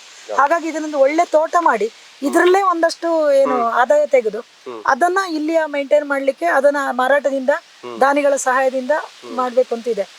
ಈಗ ಇರೋದು ನಮಗೆ ಅಷ್ಟೊಂದು ಜಾಸ್ತಿ ಏನು ಆದಾಯ ಬರ್ತಾ ಇಲ್ಲ, ಮೇಂಟೈನ್ ಮಾಡೋ ಖರ್ಚೆ ತುಂಬಾ ಇದೆ. ಹಾಗಾಗಿ ಇನ್ನು ಮುಂದಕ್ಕೆ ಮಾಡ್ಬೇಕು. ಅದು ಮಾಡ್ಬೇಕಾದ್ರೆ ಇನ್ವೆಸ್ಟ್ ಮಾಡ್ಬೇಕು. ಅದು ಮಾಡ್ಬೇಕಾದ್ರೆ ಮತ್ತೆ ನಮಗೆ ಸ್ವಲ್ಪ ದಾನಿಗಳ ಫಂಡಿಂಗ್ ಮಾಡೋರ ಸಹಾಯ ಬೇಕು. ಹಾಗಾಗಿ ಎಲ್ಲರ ಹತ್ರ ಕೇಳ್ಕೊತಾ ಇದೀನಿ, ಎಲ್ಲೆಲ್ಲೋ ಏನೇನಿಕ್ಕೋ ಖರ್ಚು ಮಾಡೋ ಬದಲು ಇಂಥ ಒಂದು ವಾತಾವರಣಕ್ಕೆ ನೀವು ಭೇಟಿ ಕೊಡ್ಬಹುದು. ಗಿಡ ಮರ ಪರಿಸರ ಜೊತೆ ನೋಡಿ, ಒಳ್ಳೆ ಗಾಳಿ, ತಂಪಾದ ವಾತಾವರಣದಲ್ಲಿ ಸಮಯ ಕಳಿಬಹುದು. ಗೋಶಾಲೆ ನೋಡ್ಬೋದು, ಮುನೇಶ್ವರನ ಸನ್ನಿಧಿಗೆ ಭೇಟಿ ಕೊಡ್ಬೋದು, ಹಾಗೆ ಉದ್ಭವ ಬನಚೌಡೇಶ್ವರಿ ಅವಳ ದರ್ಶನ ಮಾಡ್ಬೋದು. ಈ ವಾತಾವರಣದಲ್ಲಿ ಬೆಳಗಿಂದ ಸಂಜೆ ತನಕ ಅಥವಾ ಕೆಲವು ದಿನಗಳು ನಾನು ಆವಾಗ ಒಂದು ನಿಮಗೆ ಓಲ್ಡ್ ಏಜ್ ಹೋಮ್ ಮತ್ತೆ ವಿಶ್ರಾಂತಿ ಧಾಮದ ಕೊಠಡಿಗಳನ್ನು ತೋರಿಸಿದ್ದೀನಿ. ಅಲ್ಲಿ ಕೂಡ ಈಗ ಬಂದವರು ಬೆಳಗಿಂದ ಸಂಜೆ ಇದ್ದು ನಮ್ಮ ಒಂದು ಏನು ಸಿಹಿ ಭೋಜನದ ಆತಿಥ್ಯ ಸ್ವೀಕಾರ ಮಾಡಿ ಹೋಗ್ಬೋದು. ನಿಮ್ಗೆ ಇಷ್ಟ ಆದ್ರೆ ನಿಮ್ಗೆ ಏನು ಹೊರಗಡೆ ಎಲ್ಲ ಖರ್ಚು ಮಾಡ್ತಿರಲ್ಲ, ಆ ದುಡ್ಡನ್ನು ದಾನದ ರೂಪದಲ್ಲಿ ನಮ್ಮ ಆಶ್ರಮಕ್ಕೆ ನೀವು ದೇಣಿಗೆ ರೂಪದಲ್ಲಿ ಕೊಡ್ಬೋದು. ಅದು ನಮ್ಮನ್ನು ನಡೆಸಲಿಕ್ಕೆ ಸಹಾಯ ಆಗುತ್ತೆ. ಈ ರೀತಿಯ ಒಂದು ಇದನ್ನ ಎಲ್ಲರೂ ನನಗೆ ಸಹಕಾರ ಕೊಡಬೇಕು ಅಂತ ಕೇಳ್ಕೊತಾ ಇದ್ದೀನಿ. ನೀವು ಬಂದು ನಿಮಗೆ ಇಷ್ಟ ಆದರೆ ಖಂಡಿತ ನಮಗೆ ಸಹಾಯ ಮಾಡಿ. ನಮಸ್ಕಾರ. ಸೊ ನೋಡಿದ್ರಲ್ಲ ವೀಕ್ಷಕರೇ, ಇದಿಷ್ಟು ಪದ್ಮಾ ಕೆ ಭಟ್ ಅವರು ಮಹಿಳೆಯಾಗಿ ಕಾಲದಲ್ಲಿ ಸಾಧನೆ ಮಾಡುವಂಥದ್ದು ಅಷ್ಟು ಸುಲಭವಲ್ಲ. ಆದರೂ ಇಷ್ಟೆಲ್ಲ ಒಂದು ಸಾಧನೆಯನ್ನು ಮಾಡಿದ್ದಾರೆ, ಒಂದು ಸಮಾಜ ಸೇವೆಯನ್ನು ಮಾಡಿದ್ದಾರೆ. ನಂದು ನನಗೆ ಫ್ಯಾಮಿಲಿ ಅನ್ನುವಂಥದ್ದು ಯಾವುದು ಕೂಡ ಇಲ್ಲ, ಒಬ್ಬರೇ ಇದ್ದಾರೆ. ಇರೋವರೆಗೂ ಕೂಡ ಸಮಾಜಕ್ಕೆ ಏನಾದ್ರು ಮಾಡಿ ಹೋಗಬೇಕು, ಅದರಲ್ಲೂ ಕೂಡ ಮಹಿಳೆಯರಿಗೆ ಏನಾದ್ರು ಒಂದು ಮಾಡೋ ಹೋಗಬೇಕು, ಬಡ ಮಹಿಳೆಯರಿಗೆ ಅನ್ನುವಂಥ ಅವ್ರ ಒಂದು ಉದ್ದೇಶ. ನೀವು ಕೂಡ ಅಷ್ಟೇ, ಅವರು ಒಂದು ಮಾತು ಹೇಳ್ತಾ ಇದ್ರು, ಎಲ್ಲೋ ಹೊರಗಡೆ ಒಂದು ಟ್ರಿಪ್ ಅಂತ ಹೋಗ್ತೀರಾ, ಒಂದಿನ 2 ದಿನ ಎಷ್ಟೋ ₹1000 ಖರ್ಚು ಮಾಡಿ ಬರ್ತೀರಾ. ಆದರೆ ನಾನು ನಿಜವಾಗ್ಲೂ ಇಲ್ಲಿ ಎಕ್ಸ್ಪೀರಿಯೆನ್ಸ್ ಮಾಡಿದ್ದೀನಿ. ಇವತ್ತು ಬಂದಾಗ ಬೆಳಗ್ಗೆಯಿಂದಲೂ ಕೂಡ ಒಳ್ಳೆ ವಾತಾವರಣ ಇದೆ, ಒಳ್ಳೆ ಒಂದು ಕಾಡಿನ ವಾತಾವರಣ ಇದೆ, ಒಳ್ಳೆ ಹಣ್ಣು ಹೂವು ದೇವಸ್ಥಾನ ಎಲ್ಲವೂ ಕೂಡ ನಿಮಗೆ ಇಲ್ಲಿ ಇದೆ. ಬೇರೆ ಎಲ್ಲೂ ದೂರ ಇಲ್ಲ. ನೀವು ಕೊಂಬಘಟ್ಟ ಚಳ್ಳೆಘಟ್ಟ ಕೇಳಿದ್ರೆ, ಚಳ್ಳೆಘಟ್ಟ ಹತ್ರ ಈ ಒಂದು ಹೊಸ ಬಿಸ್ನೆಸ್ ಕಾರಿಡಾರ್ ಆಗ್ತಿದೆಯಲ್ಲ ಬಿಡಿಯೋದು, ಆ ರೋಡ್ ಪಕ್ಕದಲ್ಲೇ ಅಟ್ಯಾಚ್ ಆಗಿದೆ. ನೀವು ಒಂದ್ಸಲಿ ನಿಮ್ಮ ಫ್ಯಾಮಿಲಿ ಸಮೇತ ಬನ್ನಿ. ನಿಮ್ಮ ಮಕ್ಕಳಿಗೆ ಈ ಸಿಟಿ ಕಲ್ಚರಲ್ಲಿ ಒಂದು ಒಳ್ಳೆ ಹಳ್ಳಿ ಕಾಡಿನ ಕಲ್ಚರ್ ಕೂಡ ನಿಮಗೆ ಫೀಲ್ ಮಾಡಿಸ್ಬೋದು. ಸಂಜೆವರೆಗೂ ಇರ್ರಿ, ಊಟದ ವ್ಯವಸ್ಥೆ ಕೂಡ ಇರುತ್ತೆ. ಎಲ್ಲವನ್ನ ಫೀಲ್ ಮಾಡಾದ್ಮೇಲೆ ನಿಮ್ಗೆ ಉಳ್ಕೊಬೇಕು ಅಂದರೆ ಅದಕ್ಕೂ ವ್ಯವಸ್ಥೆ ಇದೆ. ಎಲ್ಲ ಆದಮೇಲೆ ಅಷ್ಟು ಅಂತ ಯಾವುದೂ ಇಲ್ಲ, ಅಮೌಂಟ್ ಏನು ಫಿಕ್ಸ್ ಮಾಡಿಲ್ಲ. ನಿಮ್ಮ ಮನಸ್ಸಿಗೆ ಸ್ಯಾಟಿಸ್ಫ್ಯಾಕ್ಷನ್ ಆದರೆ ಆ 1 ಡೇ ಟ್ರಿಪ್ ಅಂತ ಬಂದಿದ್ರಲ್ಲ, ಅದ್ರದ್ದೇನಿದೆ ಅದು ದೇಣಿಗೆ ಮೂಲಕ ಕೊಟ್ಟರೆ ನಿಮ್ಮ ಹೆಸರಲ್ಲಿ ಒಂದಷ್ಟು ಬಡ ಮಕ್ಕಳು ಊಟ ಮನ್ನಾ ಮಾಡ್ತಾರೆ.